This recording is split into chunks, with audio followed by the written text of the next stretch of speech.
තෙරුවන් සරණයි ආයුබෝවන්. දහම් පාසල් අවසාන පසුගිය විභාග ප්‍රශ්න පත්‍ර සාකච්ඡා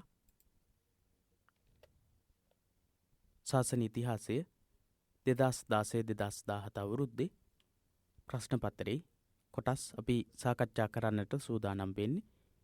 ඉතින් අපි බලමු පළවෙනි කොටසේ තියෙන ප්‍රශ්න මොනවද කියලා. ඉස්සෙල්ලාම පිරිවෙන දහම් පාසල අපේ YouTube නාලිකාව ඔස්සේ මේ සියලුම සාකච්ඡාවන් වලට ඔබට සම්බන්ධ වෙන්නට පුළුවන්කම තියෙන්නේ. පළවෙනි ප්‍රශ්නය ධර්මදූත සේවය සඳහා අවශ්‍ය වන කුසලතා භික්ෂු භික්ෂුණී උපාසක උපාසිකා යන සිව්වණක් පිරිස තුළම සංවර්ධනය වන තුරු තමන් වහන්සේ පිරිනිවන් නොපාන බව බුදුරජාණන් වහන්සේ මාරයාට ප්‍රකාශ කරනවා, වදාරනවා. ශාසනයේ ව්‍යාප්තියට අවශ්‍ය වන ඒ කුසලතා මොනවද කියලා තමයි නම් කරන්නට තියෙන ලකුණු 6ක ප්‍රශ්නයක්. ඉතින් ඒ කුසලතාවයන් මේ විදිහට ව්‍යක්ත භාවය, විනීත භාවය, විසරද භාවය, බහුශ්‍රූත භාවය, ධර්මදර භාවය, විනයදර භාවය, ධර්මානුකූල භාවය, ඒ කියන්නේ ධර්මානුධර්ම ප්‍රතිපන්න ධර්මයට අනුව ක්‍රියා කරන ආකාරය. ඒ වගේම ආචාර්යවාදයේ හොඳින් ඉගෙන ලෝකයාට උගන්වන පිරිසක් වීම කියන ලක්ෂණ කුසලතා බුදුරජාණන් වහන්සේ අපේක්ෂා කළා භික්ෂුන් වහන්සේලාගෙන්, භික්ෂුණීන් වහන්සේලාගෙන්, උපාසක උපාසිකා කියන සිව්වණක් පිරිසකින්. අන්නේ කියන ගුණධර්ම ඇතිවෙන තුරු බුදුරජාණන් වහන්සේ පිරිනිවන් පාන්නේ නැහැ කියලා මාරයාට ප්‍රකාශ කරලා තියෙනවා. පළවෙනි පාඩමේ 11 වෙනි පිටුවේ මේ සම්බන්ධයෙන් සඳහන් වෙන්නේ. එහෙනම් මොනවද? ව්‍යක්ත භාවයේ, විනීත භාවයේ, විසරද භාවයේ, බහුශ්‍රූත භාවයේ, ධර්මදර භාවයේ, විනයදර භාවයේ, ධර්මානුධර්ම ප්‍රතිපන්න ස්වභාවයේ, ආචාර්යවාදී හොඳින් ඉගෙනගෙන ලෝකයට ඉගැන්වීම සඳහා කටයුතු කරන පිරිසක් බවට පත්වෙන තුරු තමයි බුදුරජාණන් වහන්සේ පිරිනිවන් නොපාන බව දේශනා කරලා තියෙන්නේ. ඉතින් ඒවා තමයි අපි සඳහන් කරන්නට ඕන. භික්ෂු භික්ෂුණී උපාසක උපාසිකාවන් යන තමන් වහන්සේගේ සිව්වණක් පිරිස ව්‍යක්ත, විනීත, විසරද, බහුශ්‍රූත, ධර්මදර, විනයදර, ධර්මානුධර්ම ප්‍රතිපන්න පිරිසක් වන තුරු තමන් වහන්සේ පිරිනිවන් නොපාන බව තමයි උන්වහන්සේ දේශනා කරලා තියෙන්නේ.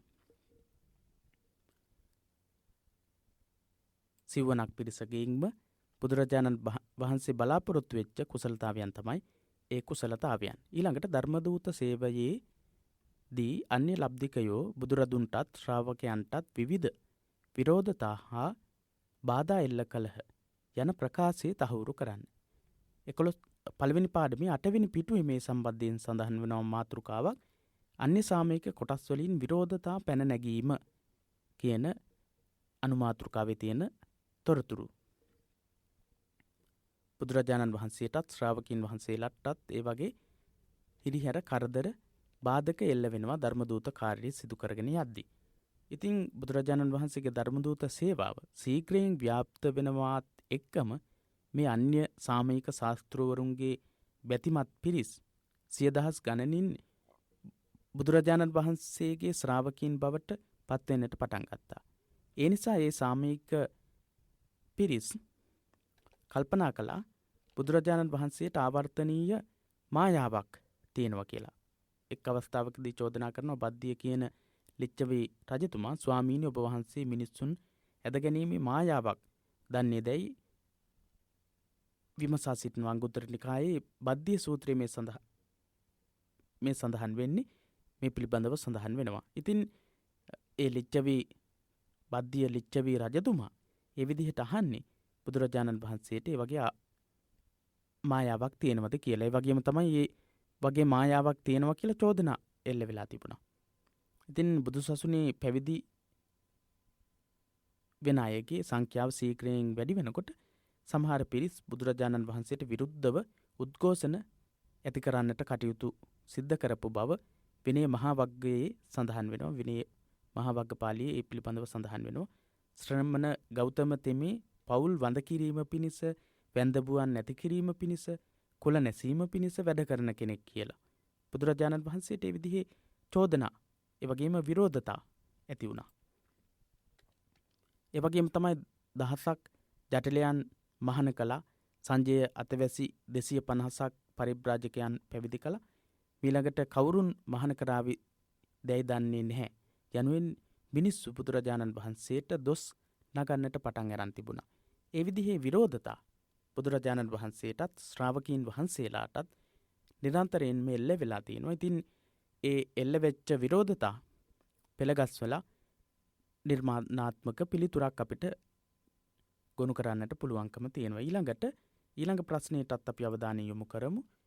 3 වෙනි රෝම ඉලක්කම යටතේ තියෙන ප්‍රශ්නේ බුද්ධ ශාසනයේ ව්‍යාප්තියට අනුග්‍රහ කළ බුද්ධ කාලීන රජවරුන් නම් කර ඔවුන්ගේ ශාසනික සේවාවන් පැහැදිලි කරන්නට කියන ප්‍රශ්නය. ඉතින් මේ පිළිබඳවත් පළවෙනි පාඩමේ 20 වෙනි පිටුවේ ඉතා පැහැදිලිව බොහෝ තොරතුරු සඳහන් වෙනවා. බිම්බිසාර රජතුමා එක රජ කෙනෙක් විදිහට මගදී බිම්බිසාර රජතුමා රජ කරන්නේ. ඉතින් බුදුරජාණන් වහන්සේ ලට්ටිවන කියන උයනේ සුප්පතිට්ඨිත කියන චේතිය ස්ථානයට වැඩම කරන අවස්ථාවේදී බිම්බිසාර රජතුමා එහි පැමිණලා බුදුරජාණන් වහන්සේ බැහැ දැකලා බුදුරජාණන් වහන්සේගෙන් ධර්ම ශ්‍රවණය කරනවා. විශාලම බෞද්ධ ජනගහනයක් බිහි වෙච්ච ප්‍රදේශයේ බවට පත් වුණේ මේ මගධේ. එතකොට මේ බිම්බිසාර රජතුමා සම්බුද්ධ ශාසනයේ දියුණුව වෙනුවෙන් කටයුතු කරපු රජ කෙනෙක් කියලා දක්වලා ඊට පස්සේ අපිට සඳහන් කරන්නට පුළුවන් ප්‍රථම ආරාම පූජාව. පූජා කරන්නේ බිම්බිසාර මහ රජතුමා. එම ආරාමයේ පස්සේ කාලයේදී බුදුදහමේ ව්‍යාප්තියට මහත් පිටුවහලක් සැලසුණු වැදගත් ආරාමයක් බවට පත් වුණා. ඒ වගේම තමයි බිම්බිසාර මහ රජතුමා විවිධාකාරයේ ප්‍රාර්ථනාවන් සහිතව කටයුතු කරන්නට යෙදුනා. ඒ තුලිනුත් අශෝක රජතුමා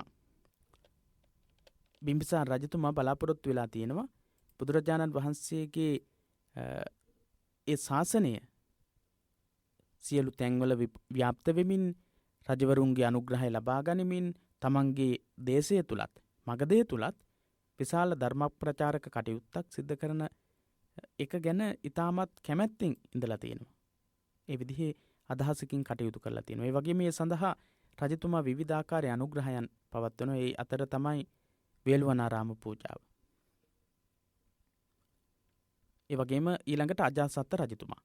අජාසත් රජතුමාත් බිම්බිසාර රජතුමාගෙන් පස්සේ මගධේ රජ වෙච්ච රජතුමා. දීඝනිකායේ සාමාන්‍ය ඵල සූත්‍රයේ සඳහන් වෙනවා අජාසත් රජතුමා බෞද්ධයෙක් බවට පත්වෙච්ච ආකාරය. ඒ වගේම සම්බුද්ධ ශාසනයේ යහපත සඳහා අජාසත් රජතුමා සිද්ධ කරන්නට යෙදුණු විශේෂම කාරණාවක් තමයි මුගලන් මහරහතන් වහන්සේට හොරු කණ්ඩායමක් විසින් පහර දීලා උන්වහන්සේව අපහසුතාවයට පත් කරන අවස්ථාවේදී ඒ සඳහා ක්‍රියා කරන්නට යෙදුණු නිගණ්ඨයන් 500කට රජතුමා මරණය නියම කරනවා. ඒ විදිහට භික්ෂුන් වහන්සේලාට රැකවරණය සලසා දෙන්නට භික්ෂුන් වහන්සේලාට යම් යම් බාධා එල්ල වෙන වෙලාවේදී අජාසත් රජතුමා ඒවා වළක්වන්නට ක්‍රියා කරලා තියෙනවා. ඒ පිළිබඳව ධම්මපදට්ට කතාවේ සඳහන් වෙනවා. ඒ වගේම බුද්ධ පරිනිර්වාණයෙන් පස්සේ සර්වඥ ධාතුන් නිදන් කරලා තමන්ගේ රාජ්‍යයේ මගදී අජාසත් රජතුමා ශෛලමය ස්තූපයක් නිර්මාණය කරපු බවත් සඳහන් වෙනවා.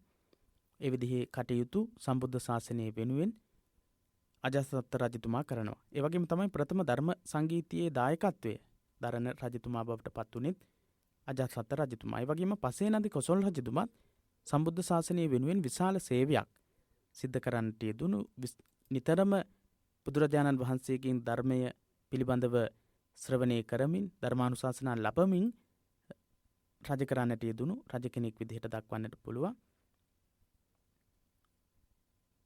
ඉතින් දීඝනිකායේ කූටදන්ත සූත්‍රයේ දිනයකට තෙවරක් බුදුරජාණන් වහන්සේ හමු වෙන්නට පැමිණෙන බව සඳහන් වෙනවා. ඒ වගේම තමයි සංයුත්ත නිකායේ කෝසල සංයුත්තයේ සඳහන් වෙනවා කොසල් රජතුමාට දේශනා කරන ලද දේශනාවන් මොනවද කියලා. එතකොට කොසල් රජතුමා බෞද්ධයෙක් විදිහට බුදුරජාණන් වහන්සේත් සමගින් නිරන්තරයෙන්ම කටයුතු කරන්නට යෙදුණු රජ කෙනෙක් වෙනවා. ඒ රජුගේ අනුගාමිකයෝ රජු පිළිබඳව අවධානයෙන් ඉන්න අනිත් පිරිසත් බුදුදහම කෙරෙහි අවධානය යොමු කරන්නට ඒක විශාල හේතුවක් වුණා. ඒ වගේම ජේතවනාරාමයේ ඉදිරිපිට රාජකාරාමය කියන ආරාමයේදී කරපු බවත් සඳහන් වෙනවා කොසල් රජතුමා විසින්. ඒ වගේම බුදුරජාණන් වහන්සේට විරුද්ධව සහ හාමුදුරුවන් වහන්සේලාට භික්ෂුන් වහන්සේලාට විරුද්ධව ගොඩනැගුණු විරෝධතා අවස්ථාවන් වලදී රජතුමා විරුද්ධව කටයුතු කරලා තියෙනවා. ඊළඟට උදේන රජතුමා තවත් විශේෂ රජ කෙනෙක්. කෝසලයට උතුරු ප්‍රදේශයේ පිහිටලා තියෙන වත්ස රාජ්‍යයේ පාලකයා තමයි උදේන රජතුමා. අවන්ති රාජ්‍යයේ චණ්ඩපජ්ජෝත රජතුමාත් බුදු සමයට අනුග්‍රහය දක්වපු රජවරු විදිහට සඳහන් කරන්නට පුළුවන්. ඉතින් පිණ්ඩෝල භාරද්වාජ තෙරුන් වහන්සේ නිසා තමයි උදේන රජතුමා මහකච්චායන හිමියන් නිසා පජ්ජෝත රජතුමා බුදු සසුන්ට ඇතුළත් වෙලා තියෙන්නේ. පිණ්ඩෝල භාරද්වාජ තෙරුන් වහන්සේ නිසා උදේන රජතුමත් මහකච්චායන හාමුදුරුවන් වහන්සේගේ භික්ෂුන් වහන්සේගේ මඟ පෙන්වීම මත පජ්ජෝත රජතුමා බුදු සමයට ඇතුළු වෙනවා. ඒ වගේම ලිච්ඡවී රජවරු වැදගත් වෙන අවස්ථාවක් අපිට සාකච්ඡා කරන්න පුළුවන්. ලිච්ඡවී රජවරු විසිනුත් බුදුරජාණන් වහන්සේට බොහෝ සෙයින් අනුග්‍රහය දක්වලා තිනවා. සීහ සේනාපති වැනි ලිච්ඡවී නායකයෝ බුදුරදුන් බැහැදකීමට පැමිණලා තියෙනවා. ඒ වගේම තුන්වරක්වත් අඩුම තරමේ විශාලාවට ලිච්ඡවීන්ගේ ප්‍රදේශයට බුදුරජාණන් වහන්සේ වැඩම කරලා තියෙනවා. ඒ වගේ රජවරු විසින් අනුග්‍රහය දක්වපු අවස්ථාවන් අපිට ගෙනහැර දක්වන්නට පුළුවන්කම තියෙනවා. බුදුරජාණන් වහන්සේට රජවරුන්ගෙන් ලැබුණු අනුග්‍රහයන් විදිහට සාකච්ඡා කරන්නට පුළුවන්. ඉතින් අපි ඉතා කෙටියෙන් සාකච්ඡා කරන්නේ මේවා පිළිබඳව ඔබට ඉදිරිපත් වෙන ප්‍රශ්නවල ස්වභාවය අනුව තොරතුරු ගොනු කරගන්නට පුළුවන්. සිහිපත් කර ගැනීම සඳහා තමයි අපි මේවා සාකච්ඡා කරමින් යන්නේ. පඨමාභි සම්බෝධියට අයත් මුල් 20 වස. පඨමාභි සම්බෝධිය කියලා කියන්නේ බුද්ධත්වයට පත් වෙලා අවුරුදු 20ක් ගත වෙනතුරු මුල් 20 වස තුළ බුද්ධ ශාසනයේ ව්‍යාප්ත වුණු ජනපද 6ක් නම් කරන්න. පළවෙනි අවුරුදු 20 ඇතුළත බුදුදහම ව්‍යාප්ත වෙච්ච ප්‍රදේශ ජනපද 6ක් දක්වන්නට කියන්නේ. අංග ජනපදේ, මගධ ජනපදේ, කාශි ජනපදේ, කෝසල ජනපදේ, වජ්ජි ජනපදේ, මල්ල ජනපදේ කියන 12 මහා ජනපද අතරින් අපිට දක්වන්නට පුළුවන් ජනපද 6ක්. ජනපද 6ක් නම් කරන්නට විතරයි තියෙන්නේ. එතකොට අපිට ලකුණු 6ක් ලබා ගන්නට පුළුවන්. ඊළඟට මගධයේ බුද්ධ ශාසන ව්‍යාප්තියෙහි සුවිශේෂ කේන්ද්‍රස්ථානයේ විය පැහැදිලි කරන්න. මගධේ අපි මීට මුලිනුත් කතා කළා විශාලම පිරිසක් සම්බුද්ධ ශාසනයට ඇතුළු වෙච්ච ජනපදයේ විදිහට මගධ ජනපදය දක්වන්නට පුළුවන් කියලා. ඉතින් අපි බලමු මගධ ජනපදයේ බුද්ධ ශාසන ව්‍යාප්තියෙහි විශේෂ කේන්ද්‍රස්ථානයක් බවට පත් වුණේ කොහොමද කියලා. ඉස්සෙල්ලාම සඳහන් වෙනවා මගධේ දේශ සීමාවන් සම්බන්ධයෙන්. ඉතින් මීට කලින් වර්ෂවලදී සමහර වර්ෂවලදී අහලා තියෙනවා මගධේ දේශ සීමාවන් සම්බන්ධයෙන්ුත්. ඉතින් මගධේ සම්බුද්ධ ශාසනයේ කේන්ද්‍රස්ථානයේ බවට පත් වුණේ කොහොමද කියන එකට අදාළ තොරතුරු තමයි අපිට මෙතනදී දක්වන්නට තියෙන්නේ. බුද්ධ ශාසනයේ කේන්ද්‍රස්ථානයක් විදිහට සාකච්ඡා කරනකොට මගධය බිම්බිසාර රජතුමා සහ අජාසත් රජතුමා කියන රජවරු දෙන්න වැදගත්. ඒ දෙන්නම සම්බුද්ධ ශාසනයේ වෙනුවෙන් විශාල සේවයක් සිදු කරන්නට යෙදුණු රජවරු දෙන්නේ.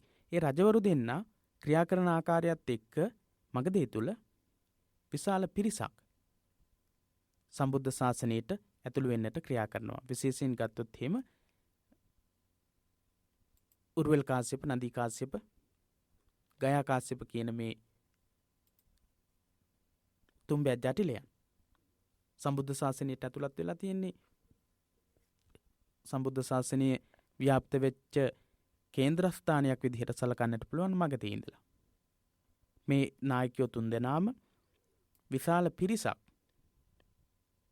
එක්ක අනුගාමික පිරිසක් එක්ක ශාසනික කටයුතු ඒ අයගේ ශාසනික කටයුතු වල නිරත වෙමින් හිටපු පිරිසක්. මේ පිරිස් මගධේ පිරිසක් විදිහට සම්බුද්ධ ශාසනයට ඇතුළත් වෙනවත් එක්ක ඒ ජටිලවරු සමග හිටපු අනුගාමික පිරිසත් ඒ අය සම්බන්ධයෙන් අවධානයෙන් හිටපු පිරිසත් සම්බුද්ධ ශාසනයට ඇතුළත් වෙන්නට කටයුතු කරනවා. අන්නේ සමයවාදී නායකයන් අනුගාමිකයන් සමග බුදු සමය වැළඳගත්තට පස්සේ ඒ අවධානය යොමු වුණාට පස්සේ තවත් බොහෝ පිරිසක් සම්බුද්ධ ශාසනයට ඇතුළත් වෙනවා. ඉතින් බුදුරජාණන් වහන්සේ ප්‍රථම ධර්මදූත කණ්ඩායම පිටත් කරලා ධර්මචාරිකාවේ පිටත් කරලා ඊට පස්සේ උරුවේලාව බලා තමයි වැඩම කරන්නට යෙදුනේ. ඒකට හේතුව තමයි උරුවේලාවේ තමයි මේ ජටිලවලු වරු පිරිස හිටියේ. ඒ අයට ධර්ම දේශනා කිරීමත් එක්ක මගදී මධ්‍යස්ථානීය විදිහට සම්බුද්ධ ශාසනයේ ව්‍යාප්තිය සඳහා හේතු වෙන මධ්‍යස්ථානීය විදිහට ඒක වැදගත් වුණා. ඒ වගේම තමයි බිම්බිසාර රජතුමා වේළුවනාරාමයේ පූජා කිරීමත් සම්බුද්ධ ශාසනයේ පළවෙනි ආරාමයේ විදිහට. ඉතින් ඒකත් වැදගත් වුණා බුද්ධ ශාසනයේ ව්‍යාප්ත කිරීම සඳහා. ඒ වගේම තමයි සිටුවරු රජවරු වගේම සිටුවරුත් සම්බුද්ධ ශාසනයේ නගා සිටුවීමෙහිලා බුදුරජාණන් වහන්සේට ශක්තියක් වුණා. එතකොට සැරියුත් මුගලන් කියන සම්බුද්ධ ශාසනයේ අග්‍රශ්‍රාවකයන් දෙනම වහන්සේම මේ ප්‍රදේශයේ මගදී භික්ෂුන් වහන්සේලා දෙනමක්. ඒ වගේම බුදුසසුන පිළිබඳව ජන සමාජය තුළ ඉමහත් ප්‍රබෝධයක් ඇතිවීමට ඒක හේතු වුණා. සම්බුද්ධ ශාසනයේ අග්‍රශ්‍රාවකයන් වහන්සේලා දෙනමත් මගදී දෙනමක් නිසා ඒත් එක්කම සම්බුද්ධ ශාසනයේ කේන්ද්‍රස්ථානීය බවට පත් වෙනවා. ඒ කාරණාවලින් අපිට පැහැදිලි වෙනවා සම්බුද්ධ ශාසනයේ කේන්ද්‍රස්ථානයක් බවට මගදී පත් වෙලා තියෙනවා කියලා. ගිජ්ජකූට පර්වතයේ සිදු වූ අනෙක් වැදගත් සිද්ධියක් තමයි බුදුරජාණන් වහන්සේ ආටානාටි සූත්‍රයේ දේශනා කිරීම. ඒකත් වැදගත් වෙන කාරණාවක්. ඒ වගේම තමයි මගදී සුවිශේෂීතා කතා කරනකොට අනාථපිණ්ඩික නම් සිටුවරයා බුදු සමයේ වැළඳගත් තැන බවට පත් වුණෙත් මගදී. එහෙනම් මගදී බුදුරජාණන් වහන්සේ වැඩ සිටිමින් ධර්ම ප්‍රචාරක කටයුතු වල නිරත වෙනවා. එහෙම නිරත වෙන අතරතුර තමයි අනාථපිණ්ඩික කියන සිටුවරයා මගදේට පැමිණලා බුදුදහම වැළඳගන්නේ. ඒ වගේම බෞද්ධ සංස්කෘතිය අතින් වැදගත් වෙනවා වේළුවනාරාමයේ, කිච්චකූට පර්වතය, තපෝදාරාමයේ, මන්දකුච්චි මිකදාය, කලන්දක නිවාපය, පාවාරික අඹ වනය, සීත වනය කියන මේ වැදගත් වෙන බුද්ධ ශාසනයත් එක්ක වැදගත්ම වෙන ස්ථාන කිහිපයක්ම පිහිටලා තිබුණේ මගදී. ඒ තුලිනුත් අපිට පැහැදිලි වෙනවා මගදී තුල බුද්ධහමී කේන්ද්‍රස්ථානයක් බවට පත් වෙලා තිබුණු ස්වභාවය. ඊළඟට රජගහනුවර විවිධ ආගමික ශාස්ත්‍රවරුන්ගේ සහ විමුක්තිකාමීන්ගේ මධ්‍යස්ථානයක් මගදී කියලා කියන්නේ. රජගහනුවර මගදී අගනුවර තමයි රජගහනුවර. එතකොට විමුක්තිකාමීන්ගේ සහ ආගමික ශාස්ත්‍රවරුන්ගේ ප්‍රධානම මධ්‍යස්ථානය. ඒ මධ්‍යස්ථානය තුළ බුදුරජාණන් වහන්සේ විශේෂයෙන්ම ධර්මයේ දේශනා කරමින් ක්‍රියා කරන්නට හේතුව වෙන්නේ විශාල පිරිසක් ධර්මයේ සොයමින් හිටපු පිරිසක් මේ ප්‍රදේශයේ මගදී ඉඳලා තියෙනවා. ඒ නිසා ධර්ම ප්‍රචාරක කටයුතු සඳහා හොඳ මධ්‍යස්ථානයක් වුණා බුදුරජාණන් වහන්සේට මගදී. ඒ වගේම ශ්‍රාවකීන් වහන්සේලාටත් එහෙමයි. ඒ වගේම බුදුදහම ව්‍යාප්ත කිරීමේ කේන්ද්‍රස්ථානයක් විදිහට අපිට තවත් විශේෂ කාරණාවක් සාකච්ඡා කරන්න පුළුවන් වෙළඳ මාර්ග කිහිපයකම මධ්‍යස්ථානයක් වීම. මගධය වෙළඳ මාර්ග කිහිපයකම මධ්‍යස්ථානයක් විදිහට පැවතිලා තියෙනවා. දේශාන්තරයන්හි බෞද්ධ සංස්කෘතිය පැතිර යාමටත් ඒක හේතුවක් වෙලා තියෙනවා. ඉතින් මේ විදිහේ විශේෂ අවස්ථාවන් අපිට දක්වන්නට පුළුවන් මගධය හා සම්බන්ධ බුදුදහම ව්‍යාප්ත කිරීමේ කේන්ද්‍රස්ථානයක් විදිහට මගධය සැලකීමට හේතු වෙන කරුණු මොනවද කියලා අපිට ගොනු කරලා කියන්නට පුළුවන්. ඊළඟට තියෙනවා ප්‍රශ්නයක්. ඊළඟ ප්‍රශ්නය තමයි ಭಾರತයේ වූ චිරන්තන චේතිය කිහිපයක් නම් කර චිරන්තන ආගමික විශ්වාස කෙරෙහි බුදුරජාණන් වහන්සේ දැක් වූ සහනශීලී ආකල්පයේ ශාසන ව්‍යාප්තියට හේතු වූ ආකාරය විස්තර කරන්නට කියන ප්‍රශ්නේ. බුදුරජාණන් වහන්සේ චේති ස්ථානවලට ගරු කළා කියන අනුමාතෘකාවක් තියෙනවා. ಭಾರತೀಯ වූ චිරන්තන චේති කිහිපයක් නම් කරලා ඊට පස්සේ මෙම ස්ථාන කෙරෙහි බුදුරජාණන් වහන්සේ විසින් දක්වන ලද ආකල්පයන් මොනවද කියලායි දක්වන්නට තියෙන්නේ. ඉතින් අපි බලමු මොනවද මේ චේති ස්ථාන කෙරෙහි බුදුරජාණන් වහන්සේ දක්වපු ආකල්ප කියලා. චිරන්තන චේති විදිහට බහුපුත්තක චේතිය, චාපාල චේතිය, මල්ලවරුන්ගේ මකුටබන්ධ චේතිය, ගෝතමක චේතිය, සත්තම්බක චේතිය කියන මේ චේති ස්ථාන තිබිලා තියෙනවා. ඉතින් පළවෙනියටම කියන්නේ චේති ස්ථාන කිහිපයක් නම් කරන්නට කියලා. බහුපුත්තක චේතිය, චාපාල චේතිය, මල්ලවරුන්ගේ මකුටබන්ධ චේතිය, ගෝතමක චේතිය, සත්තම්බක චේතිය මේ චේති ස්ථාන අපි නම් කරනවා. ඊට පස්සේ බුද්ධ කාලීන ඉන්දියාවේ මේ චේති කියන ස්ථාන දෙවොල් විදිහට තමයි පැවතිලා තින්නේ. පූජා දෙවි දේවතාවුන් වහන්සේලාට විවිධ විදිහේ පුද පූජාවන් පවත්වන්නට විශාල පිරිස් ඒක රාශී වෙච්ච ස්ථාන විදිහට තමයි සලකන්නට පුළුවන්කම තියෙන. ඉතින් බුදුරජාණන් වහන්සේ මේ ස්ථාන කෙරෙහි වැඩි අවධානයක් යොමු කරන්නට එක හේතුවක් තමයි ඒ විශාල පිරිසක් දැන හඳුනාගෙන ඒක රාශී වෙන්නට යොමු වෙච්ච ස්ථාන නිසා ධර්ම ප්‍රචාරක කටයුතු වලටත් වැදගත් වෙන නිසා බුදුරජාණන් වහන්සේ මේ ස්ථාන කෙරෙහි යම් අදහසක් දක්වන්නට ඇති. ඉතින් මල්ලවරුන්ගේ මකුටබන්ධ චේතිය කුසිනාරා නුවර වාසීන් විසින් පුද පූජා පැවැත්වූ ස්ථානයක්. මෙම චේතිය වන්දනාව හා විශ්වාසය ආර්යයන් ඉන්දියාවට පැමිණීමට මුල් කාලේ ඉඳලම පැවතුණු විශ්වාසයක් චේති ස්ථාන පිළිබඳව. ඉතින් එහෙනම් ලොකු විශ්වාසයක් තිබිලා තියෙනවා. ඉතින් මෙම පැරණි ඉන්දියානු විශ්වාසයන් හෝ එම පූජා ස්ථාන බුදුරජාණන් වහන්සේ හෙලා දැකලා නැහැ. ඒ ස්ථාන කෙරෙහි යම් සුභවාදී අදහසක් ආකල්පයක් බුදුරජාණන් වහන්සේ දක්වලා තියෙනවා. පිරිනිවන් පෑමට ආසන්න කාලයේදී එක දවසක් පෙරවරු කාලයේදී විශාල මහනුවර පිඬුසිඟා හැසිර පස්වරුයි. පිඬුසිඟා වැඩම කරලා පස්වරු කාලයේදී ආනන්ද හිමියන් සමග බුදුරජාණන් වහන්සේ චාපාල කියන චේති ස්ථානයට වැඩම කරනවා. එතනදී බුදුරජාණන් වහන්සේ ආනන්ද වේසාලී රමණීයයි, ගෝතමක චේතිය, බහුපුත්තක චේතිය, සත්තම්බක චේතිය රමණීයයි, චාපාල චේතිය රමණීයයි මේ විදිහේ ප්‍රකාශයක් කරලා තියෙනවා. එහෙනම් චේති ස්ථාන කෙරෙහි බුදුරජාණන් වහන්සේ දක්වන්නට යෙදුණු ආකල්පය තමයි ඒ තුලින් කියවෙන්නේ.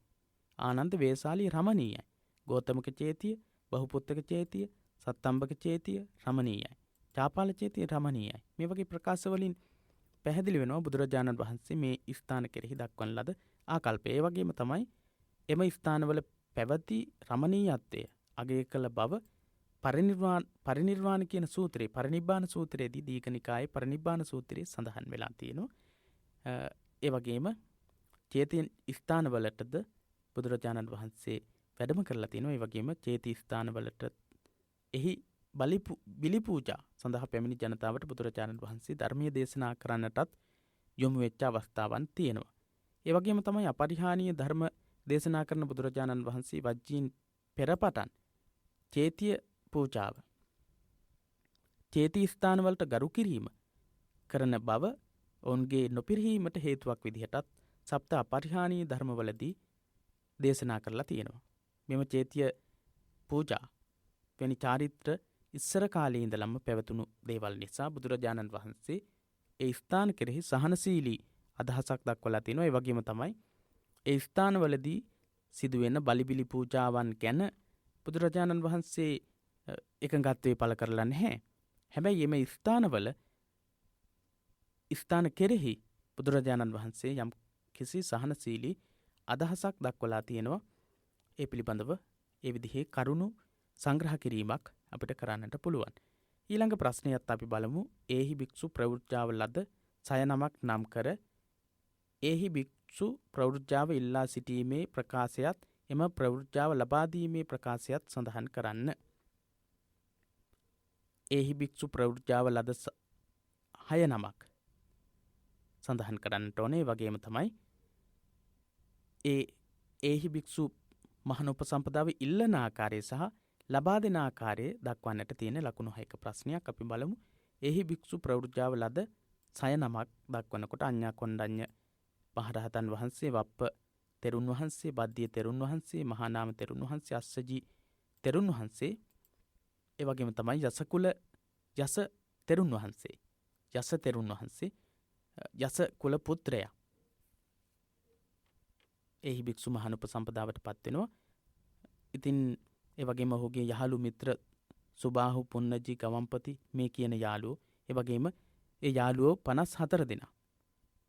ප්‍රධාන යාළුවෝ 4 දෙනයි, විමල සුබාහු පුන්නජි ගවම්පති කියන 4 දෙනයි, ඒ වගේම තවත් යාළුවෝ 50 දෙනයි. ඔක්කොම යාළුවෝ 54 දෙනයි. මේ අයගෙන් අපිට නම් කරන්නට තියෙන්නේ 6 දෙනෙක්. එහි භික්ෂු පැවිදි උපසම්පදාව ලබා ගත්ත. ඊළඟට සඳහන් වෙන්නේ ලබෙය්‍යාම මයම් බහන්තේ භගවතෝ සන්තිකේ පබ්බජ්ජං ලබෙය්‍යාම උපසම්පදංච.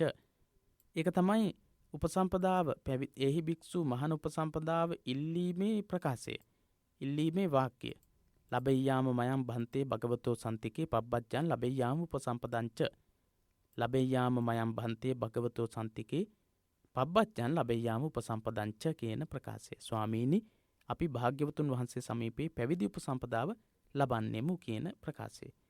ඊළඟට තිසරණ ගැන්වීම්, ශික්ෂා ගැන්වීම ආදී කිසිදු චාරිත්‍රයක් ඒ අවස්ථාවේදී සිද්ධ වෙන්නේ නැහැ. අපෙන් අහන්නේ ලැබෙයි උපසම්පදාව ඉල්ලීම සඳහා කරන ප්‍රකාශය ලියන්නට කියලා. ඒ ප්‍රකාශය තමයි මෙතනදී අපි ලියන්නට ඕනේ. ඊළඟට එහි භික්ෂු භාවයෙන් පැවිදි උපසම්පදාව ලැබීම විදිහට ඒක ප්‍රකාශ වෙනවා. ඒ වගේම තමයි එහි භික්ෂු භික්ෂුව මෙහි පැමිණෙන දහම් දෙසීමෙන් කෙලෙසුන් ප්‍රහීන කරවා පැවිදි වෙස් ගැන්වීමක් තමයි එහි භික්ෂු භාවයෙන් සිද්ධ කරන්නේ. එහි භික්ඛු කියන ප්‍රකාශය බුදුරජාණන් වහන්සේ ප්‍රකාශ කරනවා. ඒත් එක්කම එහි භික්ෂු මහාන උපසම්පදාවට පත් වෙනවා. 60 වයස් පිරුණු භික්ෂුන් වහන්සේ නමක් විදිහට, පාත්‍ර සිවුරු අතින් දරාගත් භික්ෂුවක් විදිහට භික්ෂු වේශධාරී තත්වයට පත් වෙනවා. එහි භික්ඛු එක භික්ෂුන් වහන්සේ නමක් උපසම්පදා කරද්දී, එහි භික්ෂු භාවයෙන් උපසම්පදා කරද්දී බුදුරජාණන් වහන්සේ දකුණුහි ශ්‍රී හස්තය දිගු කරලා එව මහාන ශාසනික බ්‍රහ්මචර්යාවෙහි හැසිරෙන්න කියන ප්‍රකාශය කරනවා. ඒත් එක්කම එහි භික්ෂු මහාන උපසම්පදාව ලැබෙනවා. ඒ වගේම ඒත භික්කවෝ ගොඩක් දෙනෙක් එකවර එහි භික්ෂු මහාන උපසම්පදාවට පත් කරනවා නම් ප්‍රකාශ කරන්නේ ඒත භික්ඛවෝ කියන ප්‍රකාශය. හොඳයි, ඒ විදිහට කෙටියෙන් පැහැදිලි කරන්නට පුළුවන් අපිට සංඝ සමාජයේ ව්‍යාප්ත වීමේදී ප්‍රවෘජ්ජාව හා උපසම්පදාව පිළිබඳ කාර්යයන් වර්ධනය වූ ආකාරය විස්තර කරන්න. සංඝ සමාජයේ ව්‍යාප්ත වෙනකොට පැවිදි කිරීම සහ උපසම්පදා කිරීම කියන කාර්යයන් දෙක එකවරම සංවර්ධනය වුණේ නැහැ. මේක අවස්ථාවන් කිහිපයකදී තමයි සංවර්ධනය වුණේ. මේ සම්බන්ධයෙන් පළවෙනි පාඩමේ 30-32 පිටුවල සංඝ සමාජයේ වැඩි යාම කියන අනුමාතෘකාව යටතේ සඳහන් වෙනවා. පළවෙනියටම පස්වග මහණුන් කොණ්ඩඤ්ඤ වප්පබද්දී මහානාම අස්සජි කියන 5 දෙනා එහි භික්ෂු මහාන උපසම්පදාවෙන් පැවිද්දට පත් කරනවා. ඊට ඒ වෙලාවේදී ලබෙය්‍යාම මයං භන්තේ භගවතෝ සන්තිකේ පබ්බජ්ජං ලබෙය්‍යාම උපසම්පදාංච කියන මේ ප්‍රකාශය කරලා තමයි එහි භික්ෂු මහාන උපසම්පදාව ලබා ගන්න. එතනදී තිසරණ ගැන්වීම, ශික්ෂා ගැන්වීම ඒ වගේ දේවල් සිද්ධ වෙන්නේ නැහැ. එහි භික්ෂු මහාන උපසම්පදාව තමයි ලබා දෙන්නේ. ඒ වගේම තමයි ඊළඟට පැවිදි වෙන පිරිස තමයි යසකුල පුත්‍රයා සහ ඔහුගේ යහළුවන් පිරිස. මේ සම්බුද්ධ ශාසනයේ ව්‍යාප්තිය, ආරම්භය සහ ව්‍යාප්තිය සිද්ධ වෙන ආකාරයේ ප්‍රශ්නේ නැවත වතාවක් බලමු. සංඝ සමාජයේ ව්‍යාප්ත වීමේදී ප්‍රවෘජ්ජාව හා උපසම්පදාව පිළිබඳ කාර්යයන් වර්ධනය වෙච්ච ආකාරය. පළවෙනියටම පස්වග මහණුන්, ඒ වගේම යසකුල පුත්‍රයා, ඔහුගේ යහළුවන් 54 දෙනා මේ හැම දිනවම පැවිදි කිරීම සඳහා පාවිච්චි කරනවා එහි භික්ෂු මහාන උපසම්පදා ක්‍රමය. ඒ අනුව තමයි පැවිදි උපසම්පදා ක්‍රමය උපසම්පදාව ලබා දෙන්නේ. ඒ වගේම බද්ධවග්ගී කුමාරවරුන් 30 දෙනා, ශ්‍රාවක පිරිසත් සමග ජටිල සොහොයුරෝ 30 දෙනා මේ කියන පිරිස්, ඒ වගේම උපතිස්ස කෝලිත කියන පිරිස මේ හැම දිනවම එහි භික්ෂු මහාන උපසම්පදාවට පත් කරනවා. ඊළඟට සංඝ සමාජයේ මහාන කිරීමේ, පැවිදි කිරීමේ අවස්ථාව වෙනස් වෙනවා. පැවිදි කිරීමක් සහ ඊට පස්සේ උපසම්පදාව ලබා දීම කියන අවස්ථාවන් දෙක. පළවෙනියටම තිබුණු එහි භික්ෂු මහාන උපසම්පදාව ඊළඟට ප්‍රාදේශීය වශයෙන් පැවිදි කිරීමට අවසර දුන්නට පස්සේ ඇති වෙනවා සරණාගමන පැවිදි උපසම්පදාව. සරණාගමන පැවිදි උපසම්පදාව. බුද්ධ ශාසනයේ පැවිදි ජීවිතය හා සම්බන්ධ ඊළඟ අවස්ථාව සරණාගමන උපසම්පදාව.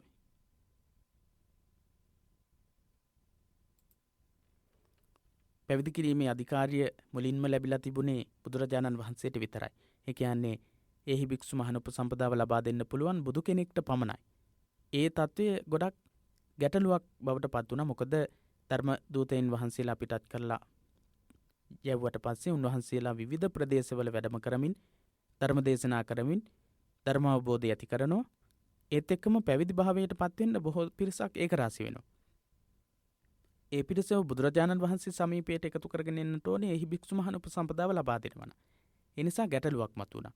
ඒ වෙලාවේදී බුදුරජාණන් වහන්සේ අනුදැන වදාරනවා භික්ෂුන් වහන්සේලාට පැවිදි කිරීමට අවසරය ලබා දෙමින්. පැවිදි ජීවිතය විමද්දිගත කිරීමක් විදිහට තුම්හේව භික්කවේ තාසු තාසු දිසාසු තේසු තේසු ජනපදේසු පබ්බාජියතු උපසම්පාදේත මහණෙනි ඔබ විසින්ම ඒ ජනපදවලදී ඒ ප්‍රදේශවලදී උපසම්පදාව ලබා දෙන්නට කියලා. ඉතින් එහෙම ප්‍රකාශ කළාට පස්සේ තමයි බුදුරජාණන් වහන්සේගෙන් විමසන්නේ කොහොමද සරණාගමන පැවිදි උපසම්පදාව ලබා දෙන්නේ කියලා. එහෙම නැත්නම් ඒ ප්‍රදේශවලදී ඒ දිසාවලදී කොහොමද පැවිදි භාවයට පත් කරන්නේ කියලා. අන්න ඒ අවස්ථාවේදී බුදුරජාණන් වහන්සේ අනුදැන වදාරනවා තීනි සරණාගමන උපසම්පදාව. කෙස් රැවුළු කප්පවලා සිවුරු හඳවලා තිසරණෙහි පිහිටුවලා ලබා දෙන උපසම්පදා පැවිදි උපසම්පදා ක්‍රමය සරණාගමන තීනි සරණාගමන උපසම්පදාව විදිහට ලබා දෙනවා. ඊළඟට පැවිදි ජීවිතයේ තවත් අවස්ථාවක් පත් වෙනවා ආචාර්යවරයෙක් සහ උපාධ්‍යායවරයෙක් පත් කිරීම. පැවිදි ජීවිතයේ ඊළඟ අවස්ථාව පළවෙනිම අවස්ථාවේ එහි භික්ෂු මහණ උපසම්පදාව, ඊළඟට සරණාගමන පැවිදි උපසම්පදාව, ඊළඟට ආචාර්ය උපාධ්‍යායවරය දෙන්නෙක් පත් කිරීම. අනිවාර්යයෙන්ම උපසම්පදාවේදී පස්සේ කාලෙ වෙනකොට ආචාර්යවරයෙක් සහ උපාධ්‍යායවරයෙක් ඉන්නට ඕන තත්ත්වයට පත් වුණා. ආචාර්යවරයෙක් සහ උපාධ්‍යායවරයෙක් නොමැතිනම් පැවිදි උපසම්පදා භාවයට පත් වෙන්නට බෑ.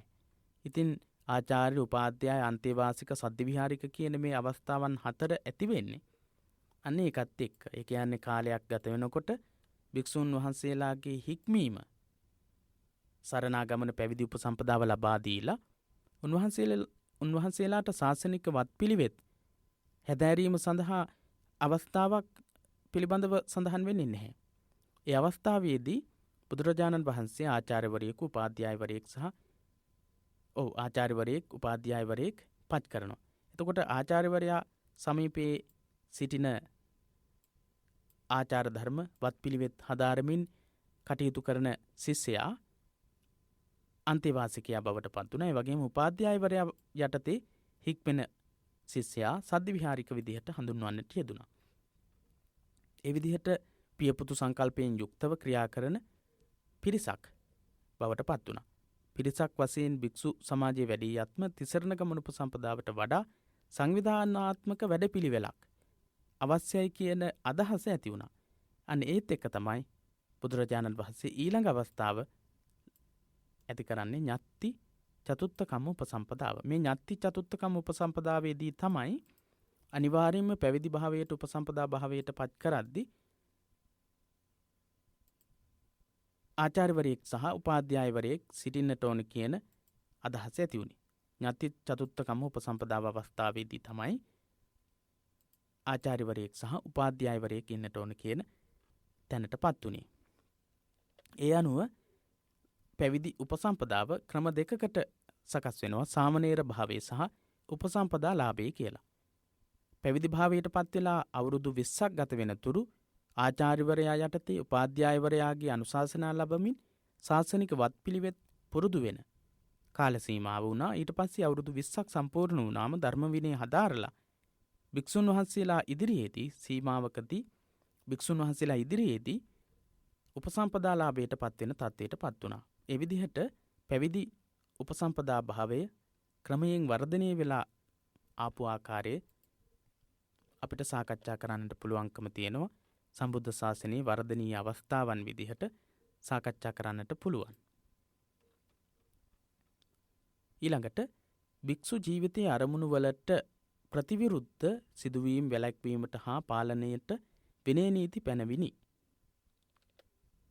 යන ප්‍රකාශය පැහැදිලි කරන්න. බුදුරජාණන් වහන්සේ විනය නීති පනවන්නේ පැවිදි ජීවිතයට. අපි මුලින් සඳහන් කළා කාලයක් යනකොට භික්ෂුන් වහන්සේලා අතර විවිධ ආකාරයේ විසමාකාර වූ හැසිරීම් රට ඇති වුණා කියලා. ඒ විවිධාකාර හැසිරීම් ඇති වුණාට පස්සේ බුදුරජාණන් වහන්සේ මේවා වැළැක්වීම සඳහා විනය නීති පනවන්නට යෙදුණා.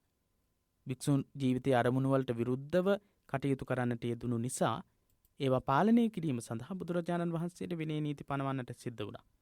භික්ෂු සමාජයේ ක්‍රමයෙන් වැඩෙනවත් එක්ක තමයි මේ විවිධාකාරයේ විසමාකාර වූ විසමාචාර භික්ෂු සමාජය තුළ මතුවෙන්නට පටන් ගත්තේ. ඒ වෙලාවේදී බුදුරජාණන් වහන්සේ විනය නීති පනවන්නට යෙදුණා භික්ෂුන් වහන්සේලාගේ පහසුව සඳහා. ඒ වගේම මෙන්න මේ සඳහන් වෙන්නේ ඒ කාරණාව සංඝයාගේ සංවරය සඳහා. සංවරාය අප්‍රසන්න අයගේ ප්‍රසාදය සඳහා.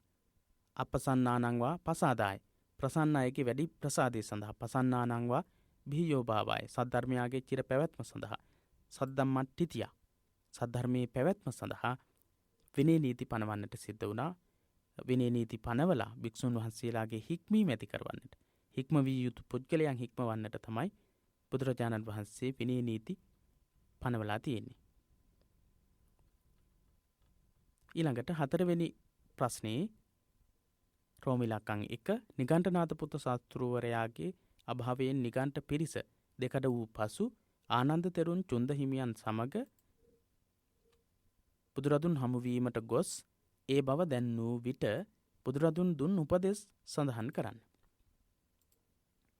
බුදුරජාණන් වහන්සේ ජීවමානව වැඩ ඉන්න කාලේ තමයි නිගණ්ඨනාථ පුත්තතුමාගේ මරණය සිද්ධ වෙන්නේ. ඒ මරණය සිද්ධ වුණාට පස්සේ නිගණ්ඨ පිරිස ශ්වේතාම්බර දිගම්බර කියලා කොටස් දෙකකට පවා වෙන් වෙනවා. ගැටලු මතුවෙන්නට පටන් ගත්තා. ඒ කියන්නේ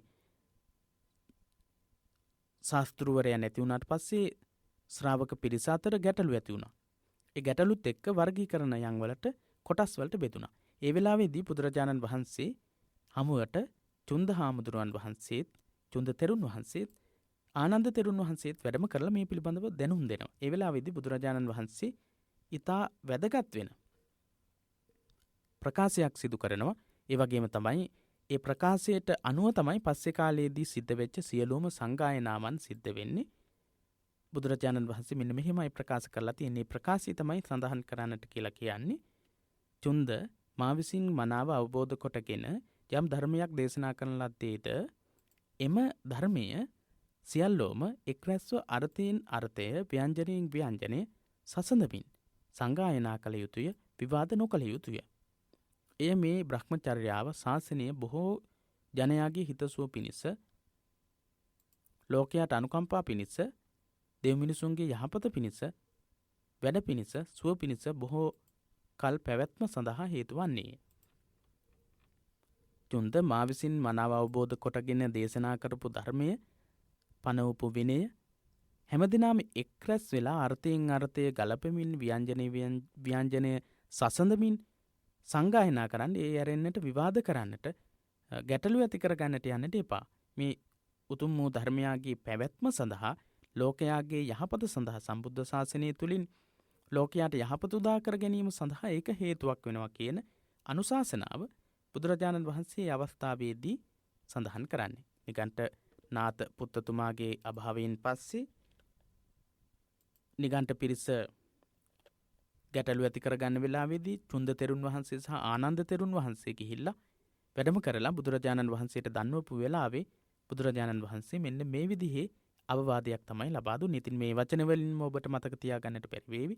චුන්ද මා විසින් ධර්ම අවබෝධය පිණිස ධර්මයක් දේශනා කරලා තිනවා. ඒ ධර්මය අර්ථයෙන් යම් කිසි ගැටලුවක් ඇති වුණාට පස්සේ සියලු දෙනාම එකතු වෙලා අර්ථයෙන් අර්ථය කලපලා, ව්‍යංජනයෙන් ව්‍යංජන කලපලා, ඒ ගැන ගැටලුවක් තියෙනවා නම් සාකච්ඡා කරන්න, විවාද කරන්න එපා. ඒක ශාසනයේ බොහෝ කාලයක් පැවතීම සඳහා හේතුවක් වෙනවා කියන අනුශාසනාව තමයි බුදුරජාණන් වහන්සේ දේශනා කරලා තියෙන, සඳහන් කරලා තියෙන්නේ. එම අවස්ථා පිළිබඳව සැරියුත් හිමියන් කළ ප්‍රකාශය ලියා දක්වන්නේ. මේ විදිහට අනුශාසනා කළාට පස්සේ බුදුරජාණන් වහන්සේ ඒ කරන ලද ප්‍රකාශය සැරියුත් තෙරුන් වහන්සේ පස්සේ කාලයේදී භික්ෂුන් වහන්සේලාට ප්‍රකාශ කරනවා. බුදුරජාණන් වහන්සේ දේශනා කරලා තියෙන සමහර දේශනාවන් සැරියුත් තෙරුන් වහන්සේ විස්තරාර්ථ වශයෙන් දක්වනවා. අන්න ඒ වගේ අවස්ථාවක් තමයි සංගීති සූත්‍රය සහ දසුත්තර සූත්‍රය කියලා කියන්නේ. බුදුරජාණන් වහන්සේ චුන්ද තෙරුන් වහන්සේට සහ ආනන්ද තෙරුන් වහන්සේට ලබා දුන්නු පණිවිඩය විස්තරාර්ථ වශයෙන් සැරියුත් තෙරුන් වහන්සේ සංගීති සහ දසුත්තර සූත්‍රවලදී දේශනා කළා තියෙනවා. කොහොමද මේ දේශනා කළා තියෙන්නේ? එවත්නි අපගේ භාග්‍යවතුන් වහන්සේගේ ධර්මයේ ස්වාක්ඛාතයි මනවින් අවබෝධ කරගන්නා ලද්දකි නෛර්යානිකයි කෙලසුන්ගෙන් සංසිඳීම පිණිස පවතින එක ධර්මයක්. බුදුරජාණන් වහන්සේ විසින් දේශනා කරන ලද සද්ධර්මයේ සංගායනා කළ යුතුය, විවාද නොකළ යුතුය. ඒ විදිහට සරියුත් තෙරුන් වහන්සේ භික්ෂුන් වහන්සේලා සියලු දෙනාටම දේශනා කරලා තියෙනවා. ඒ විදිහේ ප්‍රකාශයක් තමයි සරියුත් තෙරුන් වහන්සේ ඒ සම්බන්ධයෙන් කරලා තියෙන ප්‍රකාශය. පළමු ධර්ම සංගායනාවට පාදක වූ කරුණු, සංගීතකාරක තෙරවරු, ස්ථානය, අනුග්‍රහය හා ප්‍රතිඵල ප්‍රකට වනසේ පළමු ධර්ම සංගායනාව පිළිබඳ විස්තරයක් කරන්න කියන ප්‍රශ්නේ. මේක වැදගත් වේවි. ඒ නිසා බලමු අපි පළවෙනි ධර්ම සංගායනාව. ශාසන ඉතිහාසයේ ප්‍රශ්න පත්‍රයේදී අනිවාර්යෙන්ම අපිට සංගායනා පිළිබඳව ප්‍රශ්නයක් යොමු වෙන්නට පුළුවන්. ඒ නිසා අපි බලමු ප්‍රථම ධර්ම සංගායනාව සඳහා හේතු වෙච්ච කාරණාවන්, ඒ සඳහා සහභාගී වෙච්ච තෙරුන් වහන්සේලා කවුද? සංගායනාව පවත්වපු ස්ථානය මොකක්ද? ඒ සඳහා අනුග්‍රහය දක්වන්නට යෙදුනේ කවුද? ඊළඟට ප්‍රථම ධර්ම සංගායනාවේ ප්‍රතිඵල මොනවද කියලා සාකච්ඡා කරමු. පළවෙනි ධර්ම සංගායනාවට පාදක වෙච්ච කරුණු ගැන කතා කරද්දී පළවෙනියටම අපිට සඳහන් කරන්නට පුළුවන් සුබද්ද නැමැති භික්ෂුවගේ වගකීමෙන් තොර ප්‍රකාශය, ධර්ම විනය විරෝධී ප්‍රකාශය. ඒ පිළිබඳව චුල්ලවග්ගපාළී 11 වන කන්දකයේ සඳහන් වෙනවා. අලං ආවසෝ මා සෝචිත්තමා පරිදේවිත්ත සුමුත්තමයා තේන මහා සමනේන. ඒ විදිහට සඳහන් කරනවා. එවත්නි ශෝක නොකරන්න, ඒ මහා ශ්‍රමණයාගෙන් අපි මිදුණා. ඒ නිසා ශෝක නොකරන්නට කියන ප්‍රකාශයක් කරනවා.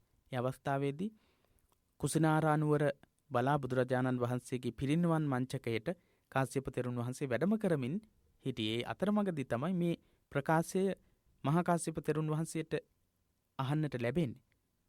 මේ හේතුවත් මතක තබාගෙන කාශ්‍යප තෙරුන් වහන්සේ පිරිනිවන් මංචකයට වැඩම කරලා බුදුරජාණන් වහන්සේගේ ආදාහන පූජෝත්සවයේ කටයුතු සිද්ධ කරලා අවසානයේදී මේ සඳහා පියවරක් ගන්නවා.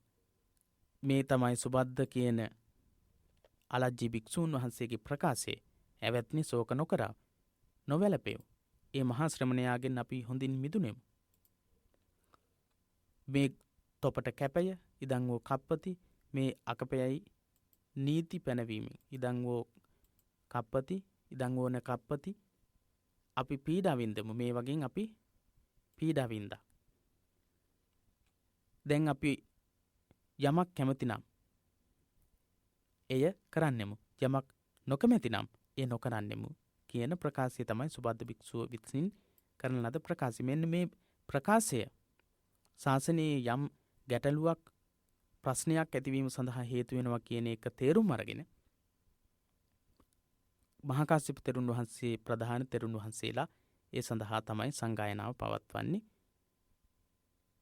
චුල්ලවග්ගේ හා දීඝනිකායේ මහා පරිනිර්වාණ සූත්‍රයේ මේ සිද්ධිය සම්බන්ධයෙන් සඳහන් වෙනවා.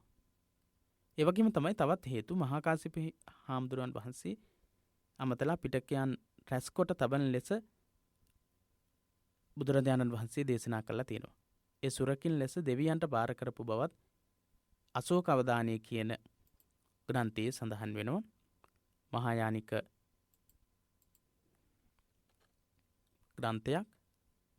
ඉතින් මහා කාශ්‍යප අනුරුද්ධ සහ කාත්යායන කියන මහා තෙරවරු බුද්ධ වචනේ සුරක්ෂිතව ආරක්ෂා කර තැබීමට කතිකා කරගන්නවා. බුද්ධ පරිනිර්වාණයෙන් පස්සේ ආනන්ද මහා තෙරුන්ගේ සහාය ලබාගෙන ධර්මයේ උණපතුරු වල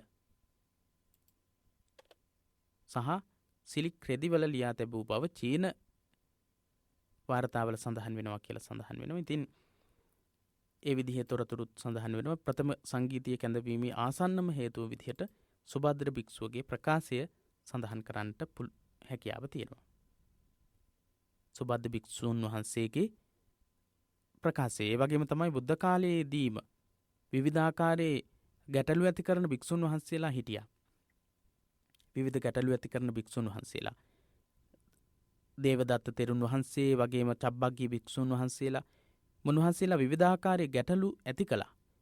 ගොඩක් උදායි තෙරුන් වහන්සේ ඒ වගේ තෙරුන් වහන්සේලා නිසා විනය නීති ගොඩක් පනවන්න හේතු වෙලා තියෙනවා. ඉතින් බුදුහාමුදුරුවෝ පිරිනිවන් පෑවට පස්සේ ඒ තත්ත්වය ගොඩක් උස්සන්න වෙනවා. අන්නේ හැම දෙයක්ම වළක්වාගෙන නිර්මල වූ බුදුදහම ආරක්ෂා කර ගැනීම සඳහා තමයි ප්‍රථම ධර්ම සංගායනාව පැවැත්වීමට හේතු වුණේ. ඒ වගේම තමයි තවත් අරමුණක් විසිරලා තිබුණු ධර්මය ඒකරාශී කිරීමත් අරමුණක් බවට පත් වුණා. හොඳයි. මේ විදිහට ගොඩක් විස්තර අපිට ඉදිරිපත් කරන්නට පුළුවන් කමක් නැහැ කාල වේලාවත් එක්ක. ඒ නිසා පළවෙනියටම ප්‍රථම ධර්ම සංගායනාව පැවැත්වීම සඳහා හේතුව වුණේ සුභද්ද භික්ෂූන් වහන්සේගේ ධර්ම විනය විරෝධී ප්‍රකාශය කියලා දක්වන්නට පුළුවන්. ඊළඟට අපිට දක්වන්නට තියෙන ප්‍රශ්නේදී සංගීතකාරක තෙරවරුන් කවුද කියලා. මහා කාශ්‍යප තෙරණුවන් වහන්සේ ශාසනයේ චිර ජීවනයේ සඳහා ධර්ම විනය සංගායනා කළ යුතුයි කියලා කල්පනා කරලා උන්වහන්සේ සහභාගී වෙනවා. ඒ වගේම ආනන්ද තෙරුන් වහන්සේ ධර්ම සංගායනාව සඳහා සහභාගී වෙන භික්ෂුන් වහන්සේ ධර්මයේ සියලුම සූත්‍ර පිටකයේ කොටස් දක්වන්නේ ගෙනහැර දක්වන්නේ ආනන්ද තෙරුන් වහන්සේ. මොකද ඒකට හේතුව බුදුරජාණන් වහන්සේගේ ධර්ම භාණ්ඩාකාරික තෙරුන් වහන්සේ විදිහට කටයුතු කළේ සියලු ධර්මයන් දැනගෙන හිටිය ආනන්ද තෙරුන් වහන්සේ. ඒ වගේම තමයි උපාලි තෙරුන් වහන්සේත් මේ සංගායනාව සඳහා සහභාගී වෙනවා. උන්වහන්සේ විනයධාරී භික්ෂූන් වහන්සේලා අතර අග්‍රස්ථානයට පත් වෙලා හිටපු විනය සම්බන්ධයෙන් සියලු කාරණාවන් අවබෝධ කරගෙන හිටපු තෙරුන් වහන්සේ නිසා. මෙන්න මේ නාමලේඛනයේ සඳහන් වෙනවා සංගායනාව සඳහා සහභාගී වෙච්ච තෙරුන් වහන්සේලා මහා කාශ්‍යප හාමුදුරුවෝ, උපාලි ආනන්ද කියන තෙරුන් වහන්සේලා, මහා කච්චායන තෙරුන් වහන්සේ, අනුරුද්ධ තෙරුන් වහන්සේ, පුන්නමන්තානි පුත්ත තෙරුන් වහන්සේ, කොට්ටිත තෙරුන් වහන්සේ, වංගීස තෙරුන් වහන්සේ, කුමාරකස්සප තෙරුන් වහන්සේ කියන තෙරුන් වහන්සේලා. ඊළඟට සංගායනාව පවත්වෙච්ච ස්ථානයේ රජගහ නුවර වශයෙන් අජාසත් රජතුමා ඇතුළු පිරිස තෝරා ගන්නට යෙදුණා. ඒ වගේම රජගහ නුවර සප්තපර්ණි ගුහාද්වාරයේ අජාසත් රජු විසින් කරවන ලද මණ්ඩපයට රැස් වෙලා තමයි සංගායනාව පවත්වන්නේ. ඉතින් රජගහ නුවර එතකොට අනුග්‍රහය දක්වන්නට යෙදෙන්නේ අජාසත් රජතුමා. අනුග්‍රහය දක්වන්නේ අජාසත් රජතුමා. සම්පූර්ණ ප්‍රශ්නයට පිළිතුරු මේ සංගීතීය ප්‍රතිඵල කියන එකත් එක්ක සම්පූර්ණ වෙනවා. සංගීතීය ප්‍රතිඵල විදිහට විසිරලා තිබුණු ධර්ම විනය කොටස් ඒකරාශී කරනවා. ඒ වගේම ඒ ඒකරාශී කරන ලද කොටස් ඒ පිරිස් වෙත ඒ කණ්ඩායම් වලට භික්ෂුන් වහන්සේලාට බාර දෙනවා. උපාලි තෙරුන් වහන්සේ ඇතුළු පිරිසට විනය පවත්වාගෙන යාමටත්, ඒ වගේම ආනන්ද තෙරුන් වහන්සේ ඇතුළු පිරිසට දීඝනිකායත්, ඒ වගේම ඔය විදිහට වර්ගීකරණය කරනවා. එතකොට තවත් ප්‍රතිඵලයක් තමයි කුද්දානුකුද්දක ශික්ෂාපද වෙනස් නොකිරීමේ තීරණයක් ගැනීම. කුද්දානුකුද්දක ශික්ෂාපද පිළිබඳව සාකච්ඡාවක් ඇති වෙනවා පළවෙනි ධර්ම සංගායනාවේදී. හැබැයි කුද්දානුකුද්දක ශික්ෂාපද සමූහණය නොකර වෙනස් නොකර පවත්වාගෙන යන්නටත් අදහසක් ඇති වෙනවා පළවෙනි ධර්ම සංගායනාවේදී. ඒ වගේම තමයි සූත්‍ර පිටකයේ විනය සූත්‍ර පිටකයේ දීඝනිකාය, මජ්ක්‍ධිම නිකාය, සංයුත්ත නිකාය, අංගුත්තර නිකාය, කුද්දක නිකාය කියන කොටස් වලට වර්ග කරන්නේ. වර්ග කරලා එක එක තෙරුන් වහන්සේලාට ඒවා පවත්වාගෙන යන්නට බාර කරන්නේත් ප්‍රථම ධර්ම සංගායනාවේ ප්‍රතිඵලයක් විදිහට. ඒ වගේම තමයි බහනකවරු පිරිසක් පත් කිරීමත් එතකොට පළවෙනි ධර්ම සංගායනාවේ ප්‍රතිඵලයක් විදිහට කතා කරන්නට පුළුවන්. ඊළඟට දෙවැනි කොටසේ ප්‍රශ්නවලට අපි අවධානය යොමු කරමු. ධර්මාශෝක රජතුමා විසින් සිදු කළ ශාසන සංශෝධනයට පසුබිම සැකසුණු ආකාරය පැහැදිලි කරන්න. තුන්වෙනි ධර්ම සංගායනාව පවත්වලා විශාල සංඝ සංශෝධනයක් කරනවා. ඒ සඳහා පසුබිම සැකසුනේ කොහොමද කියන එක ගැන තමයි අපිට මෙතනදී කතා කරන්නට තියෙන. ධර්මාශෝක රජු ශාසන සංශෝධනයට හවුල් වීම කියන එක අනුමාතෘකාව. 7 වසරක් අවුරුදු 7ක් පොහොය කර්ම සිද්ධ වුණේ නැහැ. ඒකට හේතුව තමයි අන්‍ය තීර්ථක පිරිස් අශෝක රජතුමා බුදුදහම වැළඳගෙන බෞද්ධ භික්ෂුන් වහන්සේලාට විවිධාකාරයෙන් පහසුකම් සැපයීමත් එක්ක අන්‍ය තීර්ථකයන්ට ලැබුණු පහසුකම් අඩු වෙන්නට පටන් ගත්තා. අනුගාමික පිරිස් අතර යම් යම් ගැටලු ඇති වෙන්නට පටන් ගත්තා. ඒ නිසා මොකද කරන්නේ? අන්‍ය ආගමික කණ්ඩායම් අන්‍ය තීර්ථක පිරිස් බෞද්ධ භික්ෂුන් වහන්සේලාගේ වෙස් අරගෙන ඒ අයම සිවුරු දාගෙන කහ වස්ත්‍ර ඇඳගෙන බෞද්ධ විහාරස්ථාන වලට ඇතුළු වුණා.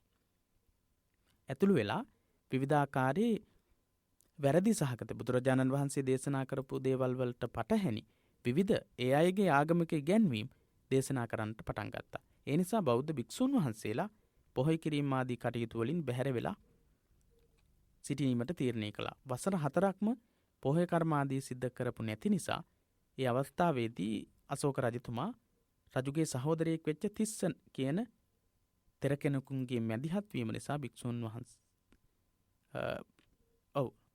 රජතුමාගේ සහෝදරයෙක් වෙච්ච ධර්මාශෝක රජතුමාට මේ සම්බන්ධයෙන් ආරංචි වුණාට පස්සේ තිස්ස කියන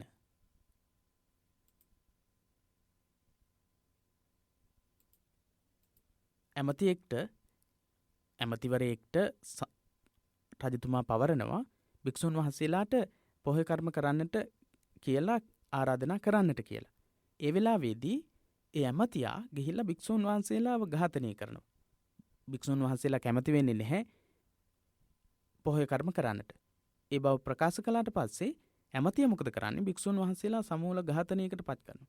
ඒ වෙලාවේදී ඒ සමූල ඝාතනය නතර කරන්නට ප්‍රධානත්වය අරගෙන කටයුතු කරපු මූලිකත්වයේ ගත්ත තෙරුන් වහන්සේ තමයි අශෝක රජතුමාගේ තිස්ස කියන සහෝදර හාමුදුරුවන් වහන්සේ. ඇමතියාගේ නම නෙමෙයි තිස්ස කියන්නේ.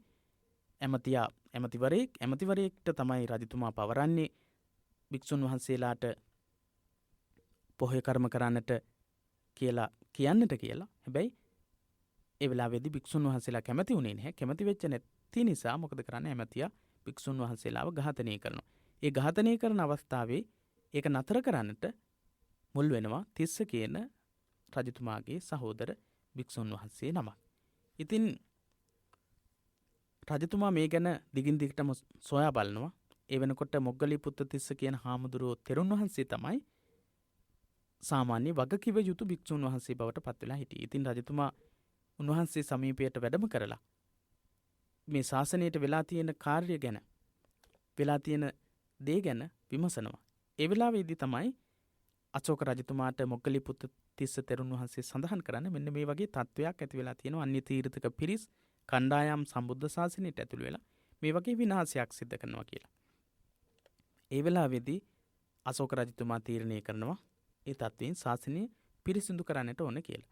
ඒ අනුව තමයි තුන්වෙනි ධර්ම සංගායනාව පවත්වන්නට කටයුතු සංවිධානය වුණේ. තුන්වෙනි ධර්ම සංගායනාවේ ප්‍රතිඵල විස්තර කරන්න තුන්වෙනි ධර්ම සංගායනාවෙන් ලැබුණු ප්‍රතිඵල මොනවද කියලා ඊළඟට අපිට කතා කරන්නට කියන්නේ. ඒ වගේම තමයි තුන්වෙනි ධර්ම සංගායනාව පැවැත්වීමේදී මූලිකත්වය ගන්න තෙරුන් වහන්සේලා, ඒ වගේම පවත්වන ස්ථානය මේ පිළිබඳවත් යම්කිසි අවබෝධයක් තිබුණොත් ඔබට අහන ඕනම ප්‍රශ්නයකට පිළිතුරු සපයන්නට පුළුවන්කම ලැබේ. ඉතින් ධර්ම සංගීතයේ ප්‍රතිඵල තුන්වෙනි ධර්ම සංගායනාවේ ප්‍රතිඵල මොනවද කියලා අපි කතා කරමු. මොග්ගලීපුත්ත තිස්ස මහරහතන් වහන්සේ විසින් පරවාද මර්ධනය සඳහා රචනා කරන ලද කතාවත් උපකරණේ අභිධර්ම පිටකයේ 7 වෙනි ප්‍රකරණය සම්පූර්ණ වුණේ තුන්වෙනි ධර්ම සංගායනාව අවස්ථාවේ. එහෙනම් තුන්වෙනි ධර්ම සංගායනාවේ ප්‍රතිඵලයක් තමයි කතාවත් උපකරණය ඇතුළු කරමින් අභිධර්ම පිටකයේ සම්පූර්ණ කිරීම. බුද්ධ කාලීන නිකායිකයන් විසින් ඉදිරිපත් කරන ලද විවිධ අදහස් මේ කතාවත් උපකරණයේ අන්තර්ගත වෙනවා. ඊළඟට තේරවාද සම්ප්‍රදාය සතු පාලි ත්‍රිපිටකයේ සම්පූර්ණ වීමත් තුන්වෙනි ධර්ම සංගායනාවේ ප්‍රතිඵලයක්. ඒ වගේම තුන්වෙනි ධර්ම සංගායනාවේ වැදගත් ප්‍රතිඵලය තමයි බුදු සමය ಭಾರತೀය තුලත් ඉන් පිටස්තර දේශවලත් ව්‍යාප්ත කිරීම සඳහා කටයුතු සිදුවීම සිදු කිරීම. ධර්මදූත කණ්ඩායම් 9ක් රාජ්‍යයන් 9කට ප්‍රදේශ 9කට පිටත් කර හැරීම අශෝක රජතුමා තමයි ඒ සඳහා අශෝක රජතුමා සහ මොග්ගලීපුත්ත තිස්ස තෙරුන් වහන්සේ තමයි මූලිකත්වය අරගෙන කටයුතු කරන්නේ. ලංකා, සියම, චීන ආදී රටවල අද දක්වාම ආරක්ෂා වෙන බුදුදහම ව්‍යාප්ත කරන්නේ තුන්වෙනි ධර්ම සංගායනාවේ ප්‍රතිඵලයක් විදිහට. ඉතින් මේ විදිහට තුන්වෙනි ධර්ම සංගායනාවේ ප්‍රතිඵල විදිහට කාශ්මීර ගන්ධාරය වයඹදිග ඉන්දියාවේ ප්‍රදේශයක් විදිහට සඳහන් වෙන ඒ ප්‍රදේශයටත් මජ්ජන්තික තෙරුන් ඇතුළු කණ්ඩායම, මහිස මණ්ඩලයට මහාදේව තෙරුන් වහන්සේ ඇතුළු කණ්ඩායම, වනවාස දේශයේ රක්කිත තෙරුන් වහන්සේ ප්‍රධාන කණ්ඩායම, අපරාන්ත දේශයේ යෝනක ධම්මරක්කිත තෙරුන් වහන්සේ ප්‍රධාන කණ්ඩායම, මහාරට්ටය මහා ධම්මරක්කිත තෙරුන් වහන්සේ ප්‍රධාන කණ්ඩායම, යෝනක දේශයේ මහා රක්කිත තෙරුන් වහන්සේ ප්‍රධාන කණ්ඩායම, ස්වර්ණ භූමියට සෝන උත්තර තෙරුන් වහන්සේලා, හිමවත් ප්‍රදේශයට මජ්ක්‍ධිම තෙරුන් වහන්සේ, තඹපන්නි ඒ කියන්නේ ශ්‍රී ලංකාව මහා මහින්ද තෙරුන් වහන්සේ ඇතුළු කණ්ඩායම් කියන විදිහට ඒ කණ්ඩායම් පිටත් කර හරින්නට යෙදුනේ ධර්ම ප්‍රචාරක කටයුතු සඳහා පිටත් කර යවන්නට යෙදුනේත් තුන්වෙනි ධර්ම සංගායනාවේ ප්‍රතිඵලයක් විදිහට. තුන්වෙනි ධර්ම සංගායනාව පැවැත්වූ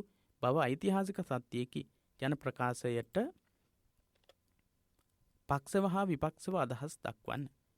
තුන්වෙනි ධර්ම සංගායනාව පවත්වපු බව සත්‍යයක් කියන එකට ඓතිහාසික තොරතුරු තියෙනවා. ඒ වගේම පක්ෂව හා විපක්ෂව තොරතුරු දක්වන්නට කියලා කියන්නේ අපි බලමු පක්ෂව තොරතුරු ඉදිරිපත් කරන්නට ධර්ම ප්‍රචාරක කටයුතු පිළිබඳ ඓතිහාසික පදනම කියන තොරතුරු සඳහන් වෙන්නේ 7 වෙනි පාඩමේ 85 වෙනි පිටුවේ. ධර්ම ප්‍රචාරක කටයුතු පිළිබඳ ඓතිහාසික පදනම කියන එක. එතකොට මේ තුන්වෙනි ධර්ම සංගායනාව පිළිබඳව සඳහන් වෙන තැන නෙවෙයි මේ සම්බන්ධයෙන් සඳහන් වෙන්නේ ධර්ම ප්‍රචාරක කටයුතු පිළිබඳ ඓතිහාසික පදනම කියන එක. අශෝක රජතුමා විසින් ධර්ම ප්‍රචාරක කටයුතු සිද්ධ කරනවා. එහි ඓතිහාසික පදනමක් තියෙනවා කියන එක ගැන අශෝක රජතුමා පිළිබඳ විස්තර කතා කරන කොටසේදී 7 වෙනි පාඩමේදී සාකච්ඡා කරලා තියෙනවා. වංශ කතාවල සඳහන් වෙන ධර්මදූත පිරිස් යැවීමේ සිද්ධි ඓතිහාසික පදනමක් නැතිව ලියන තොරතුරු හැටියට සමහර විචාරකයෝ සඳහන් කරනවා. වින්සන් ස්මිත්, කර්න්, පෑන්ට් කියන පඬිවරු මේ අදහස් දරන අය. ඉතින් මේ අය ප්‍රකාශ කරනවා ඓතිහාසික සිද්ධියක් නෙවෙයි කියලා. එහෙනම් අපිට පක්ෂව සහ විපක්ෂව තොරතුරු ඉදිරිපත් කරන්නට කියලා කියන්නේ ඓතිහාසික සිද්ධියක් කියලා අපිට කියන්නට පුළුවන්. ඓතිහාසික සිද්ධියක් නෙවෙයි කියලා මෙන්න මේ අය කියලා තියෙනවා. වින්සන් ස්මිත්, කර්න්, ප්‍රෑන්ට් කියන පඬිවරු. ඒ වුණත් පුරාවිද්‍යාත්මක කරුණු පදනම් කොට ගන්න ගයිගර්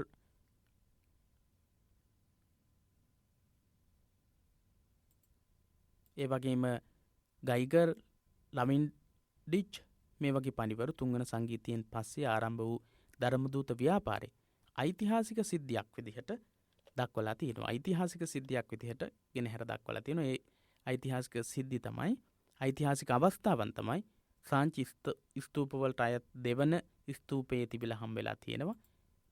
සොයාගත් ධාතු කරඬුවක ඇතුළු පියනේ සපුරිස මජිස සත්පුරුෂ වූ මජ්ක්‍ධිම තෙරුන් වහන්සේගේ ධාතු කියන්නේ සඳහන. සපුරිස මජිමස කියන සඳහන තියෙනවා. මේක ඓතිහාසික සිද්ධියක්. තුන්වෙනි ධර්ම සංගායනාව පැවැත්වුවා කියන එකට ඒ වගේම ධර්මදූත කණ්ඩායම් පිටත් කරලා යවන්නට යෙදුනා කියන එකට ඓතිහාසික සාධකයක්. ඓතිහාසික සාධක සාමාන්‍ය එහෙම කාටවත් වෙනස් කරන්නට බෑ.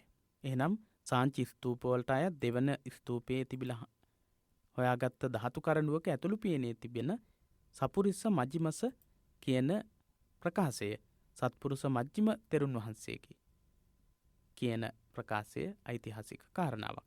මජ්ක්‍ධිම තෙරණුවන් හිමාල ප්‍රදේශයේ ධර්ම ප්‍රචාරයේ යෙදුණු රහතන් වහන්සේ නමක් හැටියට මහා වංශයේත් සඳහන් වෙනවා. ඉතින් ඓතිහාසික දෙයක් ඔප්පු කර ගැනීමේදී මූලාශ්‍ර දෙකක් පාවිච්චි කරනවා. ඓතිහාසික මූලාශ්‍ර සහ පුරාවිද්‍යාත්මක මූලාශ්‍ර සහ සාහිත්‍ය මූලාශ්‍ර. එතකොට මුලින් අපි කතා කළේ සාංචි ස්තූප වලට අයිති දෙවන ස්තූපයේ තිබිලා හම්බ වෙන ධාතු කරඬුවේ පිටපැත්තේ ඇතුළු පියනේ තියෙන නම පුරාවිද්‍යාත්මක සාධකයක්. එතකොට මහා වංශයේත් මේ සම්බන්ධයෙන්ම සඳහන් වෙනවා සාහිත්‍ය මූලාශ්‍රයක් විදිහට. එහෙනම් සාහිත්‍ය මූලාශ්‍රයක් තුලිනුත් පුරාවිද්‍යාත්මක මූලාශ්‍රයක් තුලිනුත් මජ්ක්‍ධිම තෙරුන් වහන්සේ හිමාලය ප්‍රදේශීය ධර්ම ප්‍රචාරයේ යෙදුනා කියන එක සඳහන් වෙනවා. එහෙනම් ඓතිහාසිකව තුන්වෙනි ධර්ම සංගායනාවේ ප්‍රතිඵලයක් විදිහට විවිධ ප්‍රදේශවලට ධර්මදූතයින් වහන්සේලා පිටත් කරලා තියෙනවා කියන එක අපිට කතා කරන්න පුළුවන්. ඊළඟට මේ සමග සාංචි අංක 2 දරන ස්තූපයෙන්ම සොයාගත් කරඬුවක පිට පැත්තේ සපුරිස කසප ගොතස හේමවතාචාර්යස සපුරිස කසප ගොතස හේමවතාචාර්යස යනුවෙන් සඳහන් වී ඇත. එහි දැක්වෙන කාශ්‍යප ගෝත්‍ර හිමියන් නම් හිමාලයට වැඩම වූ මජ්ක්‍ධිම තෙරුණුවන්ගේ සහායක තෙරුන් බව දීපවංශයේ එන තොරතුරු සමග සසඳා බැලීමෙන් පෙනී යයි. එහෙනම් මජ්ක්‍ධිම තෙරුන් වහන්සේ වැඩම කළා කියන එක පමණක් නෙමෙයි, උන්වහන්සේත් එක්ක වැඩම කරන්නට යෙදුණු කාශ්‍යප ගෝත්‍ර කියන උන්වහන්සේත් සමග සහායයට වැඩම කරපු තෙරුන් වහන්සේ වැඩම කරපු බවත් සඳහන් වෙනවා. ඒක සඳහන් වෙන්නේ සාංචි අංක 2 දරන ස්තූපයේ සොයාගත්ත කරඬුවක පිටපැත්තේ ලියවිලා තියෙන මේ ප්‍රකාශයෙන් තමයි ඒක තහවුරු වෙන්නේ. සපුරුෂ කසප කොතස හිමවතාචාර්යස කියන ප්‍රකාශයෙන්. මේක දීපවංශයේ සඳහන් වෙනවා. දීපවංශයේ තොරතුරුත් සාංචියේ සඳහන් වෙන මේ ප්‍රකාශයත් කියන දෙකම සසඳලා බලනකොට පැහැදිලි වෙනවා. තුන්වෙනි ධර්ම සංගායනාවේ ප්‍රතිඵලයක් විදිහට ධර්මදූතයින් වහන්සේලා පිටත් කරලා යැවීම සම්බන්ධයි. සාංචි ස්තූප කැණීම් වලින් සොයාගත් තුන්වන කරඬුවේහි දදබිසාර ගොවිපුත්ත යනුවෙන් සඳහන් වී ඇත. එයින් හැඳින්වෙන්නේ දීපවංශයේ හා මහා බෝධිවංශයේ සඳහන් වන අන්දමට හිමාලය ප්‍රදේශයට නික්ම ගිය ධර්මදූතයන් අතර වූ දුන්දුබිස්සර තෙරුන් යැයි නිගමනය කළ හැකිය. සාංචියේම තුන්වෙනි කරඬුවකත් සඳහන් වෙලා තියෙන ප්‍රකාශයක් දදබිසාර ගොවිපුත්ත කියන එක. මේක සාහිත්‍ය මූලාශ්‍රවල සඳහන් වෙනවා. දීපවංශයේ සහ මහා බෝධිවංශයේ ඒ අනුව සඳහන් කරන්න පුළුවන් හිමාල ප්‍රදේශයට නික්ම ගියපු වැඩම කරපු ධර්මදූත කණ්ඩායමේ වැඩ හිටපු දුන්දුබිස්සර තෙරුන් වහන්සේ කියලා. ඒ වගේම තමයි ලංකාවේ බුදු සමයේ පැතිරවීමට වැඩම කරපු ධර්මදූතයන් පිළිබඳව වංශ කතාවෙහි එන තොරතුරු ක්‍රිස්තු වර්ෂ 1 වෙනි සියවසේ මිහින්තලා සෙල්ලිපියේ සනාථ වෙලා තියෙනවා. එතකොට තුන්වෙනි ධර්ම සංගායනාවේ ප්‍රතිඵල විදිහට ධර්මදූතයින් වහන්සේලා වැඩම කරන්නට යෙදුණු බව සඳහන් වෙන ඓතිහාසික සාධක. ක්‍රිස්තු වර්ෂ 1 වෙනි සියවසට අයත් මිහින්තලා සෙල්ලිපියේ ඒ සම්බන්ධයෙන් සඳහන් වෙනවා. ලංකාවට මහින්ද මහතෙරුන් වහන්සේ ප්‍රධාන කණ්ඩායම වැඩම කරපු බව මහින්ද තෙරහව, භද්‍රසාල තෙරහව, ඉටික තෙරහව, උති තෙරහව කියන මේ නම් සඳහන් වෙනවා. ඒකත් ඓතිහාසික සාධකයක්. ඒ විදිහේ ඓතිහාසික සාධක අපිට ගෙනහැර දක්වන්නට පුළුවන්කම තියෙනවා. ඉතින් තවත් බොහෝ තොරතුරු තියෙනවා. ඓතිහාසිකව ඒ කාර්යය සිද්ධ වුණා කියන එකට ඒ සාධක කිහිපයක් ගැන හැර දක්වමින් පිළිතුර අපිට ගොනු කරන්නට පුළුවන්. ඊළඟට ධර්මාශෝක රජතුමා දේවානම්පියතිස්ස රජතුමාට එවූ දහම් පණිවිඩය සඳහන් කරන්න. 10 වෙනි පාඩමේ 96 97 පිටුවල මේ සම්බන්ධයෙන් සඳහන් වෙන්නේ ධර්මාශෝක රජතුමා දේවානම්පියතිස්ස රජතුමා අතර මිත්‍රත්වයක් පැවතුණා. ඉතින් මේ මිත්‍රත්වය තහවුරු වෙන අවස්ථාවක් තමයි ධර්මාශෝක රජතුමා දේවානම්පිය තිස්ස රජතුමාට එවන ලද ලිපියේ සඳහන් වෙන්නේ. මම බුදුන්ද ධර්මයේද සංඝයාද සරණ ගියෙමි. ශාක්‍ය පුත්‍රයන්ගේ ශාසනයෙහි උපාසකත්වයටද පැමිණියෙමි. නරෝත්තමය, ඔබද මේ උතුම් වස්තු තුනෙහි සිත පහදවා ශ්‍රද්ධාවෙන් සරණයට පැමිණෙව. මම බුදුන්ද ධර්මයේද සංඝයාද සරණ ගියෙමි. ශාක්‍ය පුත්‍රයන්ගේ ශාසනයෙහි උපාසකත්වයටද පැමිණියෙමි. නරෝත්තමය, ඔබද මේ උතුම් වස්තු තුනෙහි සිත පහදවා ශ්‍රද්ධාවෙන් සරණයටද පැමිණෙව කියන ප්‍රකාශය. ඒක තමයි ලියන්නට තියෙන ප්‍රශ්නය කියන්නේ ධර්මාශෝක රජතුමා දේවානම්පිය තිස්ස රජතුමාට එවූ දහම් පණිවිඩය සඳහන් කරන්නට කියලා. ඒක ඒ විදිහට සඳහන් කරාම ප්‍රමාණවත් වෙනවා. මමද බුදුන්ද ධර්මයේද සංඝයාද සරණ ගියෙමි. ශාක්‍ය පුත්‍රයන්ගේ ශාසනයෙහි උපාසකත්වයට පැමිණියෙමි. නරෝත්තමේ, ඔබද මේ උතුම් වස්තු තුනෙහි සිත පහදවා ශ්‍රද්ධාවෙන් සරණ යෙව කියන ප්‍රකාශය. ඊළඟට මහින්දාගමනයට පසුබිම් සැකසුණු ආකාරය පැහැදිලි කර ඒ පිළිබඳව සිදුවීම් පිළිවෙලින් දක්වන්න කියන ප්‍රශ්නය. මහින්දාගමනයේ 10 වෙනි පාඩමේ මහින්දාගමනයේ 97 99 පිටුවල මේ සම්බන්ධයෙන් සඳහන් වෙනවා. මහින්දාගමනයේ සම්බන්ධයෙන් මොග්ගලීපුත්ත තිස්ස මහරහතන් වහන්සේගේ මූලිකත්වයෙන් පැලලුප් නුවර අශෝකාරාමයේදී තමයි 3 වෙනි ධර්ම සංගායනාව පැවැත්වෙන්නේ. 3 වෙනි ධර්ම සංගායනාව කොතනදීද පැවැත්ුනේ කියන එකට අපිට වැදගත් වෙනවා. මොග්ගලීපුත්ත තිස්ස මහරහතන් වහන්සේ තමයි ප්‍රධානත්වය ගන්නෙ. ඒ වගේම තමයි පැලලුප් නුවර අශෝකාරාමයේදී තමයි පැවැත්වෙන්නේ. ඒ ප්‍රතිඵලයක් විදිහට රටවල් 9කට ධර්මදූතයින් වහන්සේලා පිටත් කරපු බව අපි කතා කළා. ඉතින් එම සංගීතයෙන් පස්සේ රටවල් 9කට ධර්මදූතයින් වහන්සේලා පිටත් කරලා වැඩම පිටත් කරනකොට ශ්‍රී ලංකාව එක රටක් බවට පත් වුණා. ඉතින් කොහොමද පසුබිම සැකසුනේ? තඹපන්නි දිවයින හෙවත් ශ්‍රී ලංකාවට වැඩම කරපු මිහිඳු මහරහතන් වහන්සේ ඇතුළු පිරිස පැමිණීම සඳහා ලක්දිවට පැමිණ බුදු සසුන පිහිටුවන ලෙස මිහිඳු මාහිමියන්ගේ උපාධ්‍යයන් වහන්සේ වන මොග්ගලීපුත්ත තෙරණුවෝ සහ මහා සංඝයා වහන්සේ 3 වෙනි ධර්ම සංගායනාවෙන් පස්සේ ඉල්ලීමක් කළා. ඒ වෙනකොට ලංකාවේ රජතුමා විදිහට කටයුතු කළේ මුටසීව රජතුමා. මුටසීව රජතුමා තරමක වයෝවෘද්ධත්වයෙන් පසු වුණේ. වයෝවෘද්ධ රජෙක් ඉන්න කාලයක ලංකාවට වැඩම කිරීම තුළින් ධර්මදූත සේවය යහපත් කරගන්නට, සාර්ථක කරගන්නට හැකි වෙන්නේ නැහැ කියලා කල්පනා කරලා මොකද කරන්නේ? මිහිඳු මහරහතන් වහන්සේ ඇතුළු කණ්ඩායම ලංකාවේ රජකමට පත්වෙන මුටසීව රජතුමා ගෙන් පස්සේ රාජ්‍යත්වයට පත්වෙන දෙවනි පෑතිස් රජතුමා දේවානම්පිය තිස්ස රජතුමා රාජ්‍යත්වයට පත්වෙන තුරු වේදිසාව කියන ප්‍රදේශයේ කාලයක්, ඒ කියන්නේ අශෝක රජතුමාගේ විදිසා දේවියගේ ගම තමයි, උපන් ගම තමයි ඒ ප්‍රදේශයේ එහෙට වෙලා වැඩ ඉන්නවා. කාලයක් යනකොට ආරංචියක් එනවා, පණිවිඩයක් ලැබෙනවා. ලංකාවේ මුටසීව රජතුමා අභාවයට පත් වුණා කියලා. ඊට පස්සේ තමයි එට්ටිය උත්තිය සම්බල බද්දසාල යන තෙරවරුනුත් සුමන සාමණේරයන් වහන්සේත් බණ්ඩුක උපාසක කියන මේ පිරිස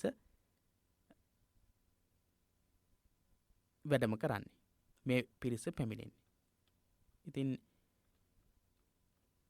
ඒ ටික තමයි ඒ ප්‍රශ්නයේදී අපිට ලබා දෙන්නට පුළුවන් පිළිතුරු විදිහට සඳහන් කරන්නට පුළුවන්.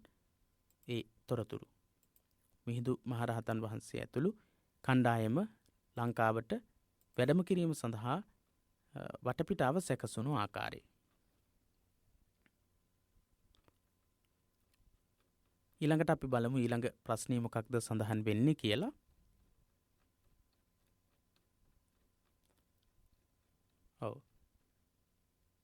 මහින්දාගමනයෙන් ලංකාවේ නව සංස්කෘතියකට පදනම සැකසිනි යන ප්‍රකාශය විමසීමට ලක් කරන්න මීට කලින් ප්‍රශ්න පත්‍රයේදීත් අපි ඒ පිළිබඳව පුළුල් විදිහට සාකච්ඡා කළා. මහින්දාගමනයෙන් ලැබුණු ප්‍රතිඵල, මිහිඳු මහරහතන් වහන්සේ වැඩම කිරීමත් එක්ක ඇතිවෙච්ච ප්‍රතිඵල මොනවද කියලා, සංස්කෘතික ප්‍රබෝධය, සංස්කෘතික මේ වශයෙන් කලා ශිල්ප පිළිබඳ මෙරට ඇතිවෙච්ච පුනරුදය, ඒ වගේම තමයි නව ආගමික සංස්කෘතියක් ගොඩ නැගුණා. විවිධාකාරී වෘක්ෂ වන්දනය, ඒ වගේම පර්වත වන්දනාව මේ වගේ දේවල් වලින් තමයි යුක්ත වුණේ. ඉතින් ඒ තත්වයෙන් වෙනස් වෙලා විශාල වෙනසක්, විපර්යාසයක්, පරිවර්තනයක් සිද්ධ වුණා. ඒ පිළිබඳව අපි කතා කරලා තියෙනවා. ඊළඟට කලා ශිල්ප අතින් ඇතිවෙච්ච ප්‍රබෝධය. විවිධාකාරී කලා ශිල්ප ශ්‍රේණි 18කට අයිති පිරිස් ලංකාවට වැඩම පැමිණිච්ච බව සඳහන් වෙනවා. ඉතින් ඒ ශිල්ප ශ්‍රේණි 18 රජ කුල, සිටු කුල, බමුණු කුල, කෙළඹි කුල, මල්කරු කුල, ඒ වගේ මේ කුලවල අය පැමිණෙනවා. ඒත් එක්කම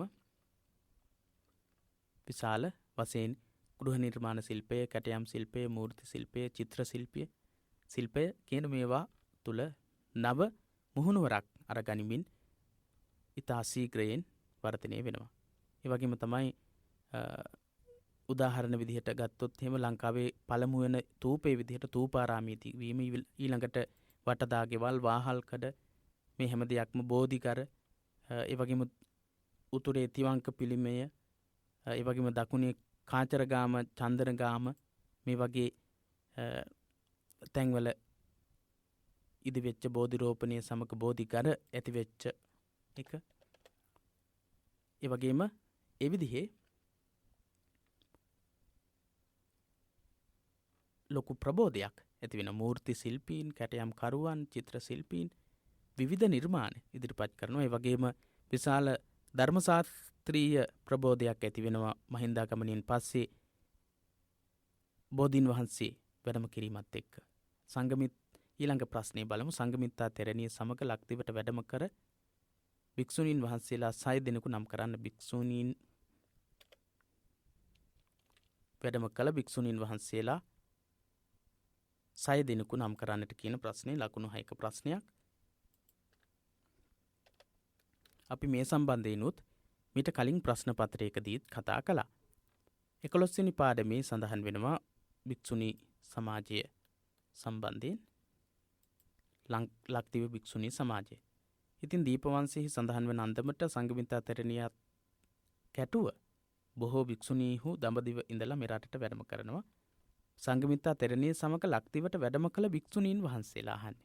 මෙතන සංඝමිත්තා තෙරණින් වහන්සේ පැවිදි කරපු භික්ෂුණීන් වහන්සේලාත්, ඒ වගේම සංඝමිත්තා තෙරණින් වහන්සේ සමග වැඩම කරපු භික්ෂුණීන් වහන්සේලාත් කියන පිරිස් දෙක ගැනම සඳහන් වෙනවා. ඒ නිසා පටලව ගන්නට එපා. සංඝමිත්තා තෙරණින් වහන්සේ සමග වැඩම කරන්නට යෙදුණු තෙරණින් වහන්සේලා උත්තරා, හේමා, පසාද පාල, ඒ වගේ මග්ගි මිත්තා, දාසිකා, පෙග්ගු, පබ්බතා, මත්තා, ධම්මදියා, මහාදේවී, පදුමා මේ කියන භික්ෂුණීන් වහන්සේලා. ඒ භික්ෂුණීන් වහන්සේලා කිහිප දෙනෙකු නම් විදිහට මතක තියාගන්නට පුළුවන්. භික්ෂුණීන් වහන්සේලාගේ නම් සමහර නම් මතක තබා ගන්නට අමාරුයි.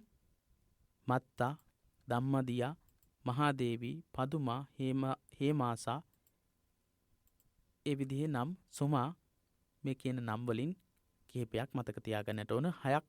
6ක් නම් කරන්නට ඕන. සංඝමිත්තා තෙරණියගේ ලක්දිවට වැඩම වීමට පසුබිම සැකසුණු ආකාරය පැහැදිලි කරන්න. සංඝමිත්තා තෙරණින් වහන්සේ ලක්දිවට වැඩම කරන්නේ මිහිඳු මහරහතන් වහන්සේගේ මඟ පෙන්වීමත් එක්ක, ඉල්ලීමත් එක්ක. ඒ සඳහා අවස්ථාව සැලසෙන්නේ ලක්දිව භික්ෂුණී සමාජයේ ආරම්භය කියන කොටස යටතේ. අපි බලමු ඒ සඳහා මොනවද අපිට කතා කරන්න තියෙන පිළිතුරු කියලා. මිහිඳු මහරහතන් වහන්සේ වැඩම කළාට පස්සේ නොබෝ දිනකට පස්සේ විශාල පිරිසක් පැවිදි වෙන්නට, අනුලා දේවිය ඇතුළු පිරිසක් පැවිදි වෙන්නට කැමැත්ත දක්වනවා. ඉතින් භික්ෂුන් වහන්සේ නමකට භික්ෂුණීන් වහන්සේලා පැවිදි කරන්නට හැකියාවක් නැති නිසා මිහිඳු මහරහතන් වහන්සේ මොකද කරන්නේ? අනුලා දේවිය ඇතුළු පිරිස පැවිදි කිරීම සඳහා ඉන්දියාවට කණ්ඩායමක් පිටත් කරලා යවනවා සංඝමිත්තා තෙරණින් වහන්සේ වැඩම කරවාගෙන ඒම සඳහා. මේ කරුණු රජතුමා විසින් මිහිඳු මාහිමියන්ට දන්වනවා. ඒ කියන්නේ අනුලා දේවිය ඇතුළු පිරිස පැවිදි වෙන්නට කැමතියි කියලා. ඒ වෙලාවේදී මොකද කරන්නේ? මිහිඳු මහරහතන් වහන්සේ ධර්මාශෝක දේවානම්පියතිස්ස රජතුමාගේ අනුග්‍රහය ඇතිව ධර්මාශෝක රජතුමාට පණිවිඩයක් යවනවා. දූත පිරිසක් පිටත් කරලා යවනවා. ඒ වෙලාවේදී සංඝමිත්තා මෙහෙණියගේ පැමිණීම අපේක්ෂාවෙන් බලා ඉන්නවා අනුලා දේවිය ඇතුළු බොහෝ කුල ස්ත්‍රීන් දසශීලයේ රකිමින් බලාගෙන ඉන්නවා. ඒ අතරතුර තමයි පිරිස දූත පිරිස ඉන්දියාවට දඹදිවට පිටත් කරලා යවන්නේ.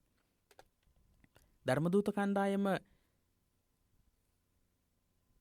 වැඩම කරාට පැමිණුණාට පස්සේ සංඝමිත්තා තෙරණින් වහන්සේ ලංකාවට වැඩම කරනවා. ඉන්දියාවේ තාම්‍රලිප්තියෙහි නැගුණු සංඝමිත්තා තෙරණිය ප්‍රමුඛ පිරිස සද්දිනකින් ලංකාවට වැඩම කරනවා. ලංකාවට ගොඩ බහිනවා දඹකොළ පටුනට. ඒ විදිහට තමයි සංඝමිත්තා තෙරණින් වහන්සේට ලංකාවට වැඩම කිරීම සඳහා අවස්ථාව උදා වෙන්නේ. ඒක අපිට කෙටියෙන් සඳහන් කරන්නට පුළුවන්. ඊළඟට ශ්‍රී ලංකාවේ භික්ෂුණී ශාසනයේ ආරම්භය, වර්ධනය හා විකාශනය විස්තර කරන්නට කියන ප්‍රශ්නේ අපි ඒ ගැනත් තොරතුරු සාකච්ඡා කරමු. ලංකාවේ භික්ෂුණී ශාසනය කොහොමද ආරම්භ වුණේ? අනුලා දේවිය ඇතුළු පිරිස පැවිදි කිරීමට වැඩම කරන්නට යෙදුණු සංඝමිත්තා තෙරණින් වහන්සේ ඇතුළු භික්ෂුණීන් වහන්සේලා විසින් කොහොමද මේ පැවිදි කිරීමේ කටයුතු සිද්ධ කරන්නේ? වගේම භික්ෂුණී ශාසනය ආරම්භ වුණේ කොහොමද කියලා ලක්දිව භික්ෂුණී ශාසනයේ ආරම්භය කියන අනුමාතෘකාව යටතේ තියෙන තොරතුරු මේ සම්බන්ධයෙන්. ඉතින් යතෝක්ත මූලාශ්‍රවල සඳහන් තොරතුරු අනුව මිහිඳු මාහිමියන් මිහිඳු හාමුදුරුවෝ ලංකාවෙන් පිටත් කරන ලද කණ්ඩායම අනුව සංඝමිත්තා තෙරණින් වහන්සේ වැඩම කරනවා. බණ ඒ වගේම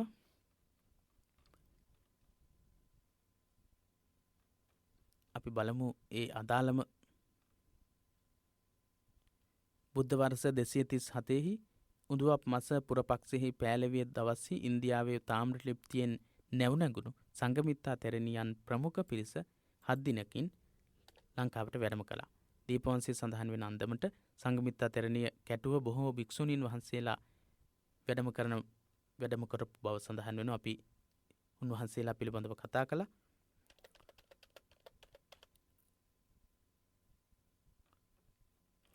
සංඝමිත්තා තෙරණිය මෙහි පැමිණෙන තුරු අනුලා දේවිය ඇතුළු කාන්තාවෝ නගරෙහි පිහිටි උපාසිකා නම් මෙහෙණ වරෙහි ලැබුම් අරගෙන බලාගෙන හිටියා. ඒ වෙලාවේදී සංඝමිත්තා තෙරණින් වහන්සේ ඇතුළු පිරිස ලංකාවට වැඩම කළා. ඒ අතරේදී මේ වැඩම කරපු සංඝමිත්තා තෙරණින් වහන්සේ ඇතුළු භික්ෂුණීන් වහන්සේලා විසින් නන්දි, සෝමා ගිරිද්දි, දාසියා, ධම්මා, ධම්මපාල, මහිලා, සෝබානා, ධම්ම තාපසා කියන මේ තෙරණින් වහන්සේලාව පැවිදි කරනවා. පැවිදි භාවයට පත් කරනවා. එහෙනම් ඒ විදිහට තමයි සම්බුද්ධ ශාසනය තුළ ශ්‍රී ලංකාවේ භික්ෂුණීන් වහන්සේලා ආරම්භ වුණේ. පළවෙනියටම අනුලා දේවිය ඇතුළු විශාල පිරිසක් 500 දෙනෙක් පැවිදි භාවයට පත් කිරීම කොහොමද බුද්ධ ශාසනයේ ශ්‍රී ලංකාවේ භික්ෂුණී ශාසනය සිද්ධ වුණේ ආරම්භ වුණේ කියලා තමයි කතා කරන්නට තියෙන්නේ. ආරම්භය ගැන තමයි කතා කරන්න තියෙන්නේ, වර්ධනය ගැන නෙවෙයි.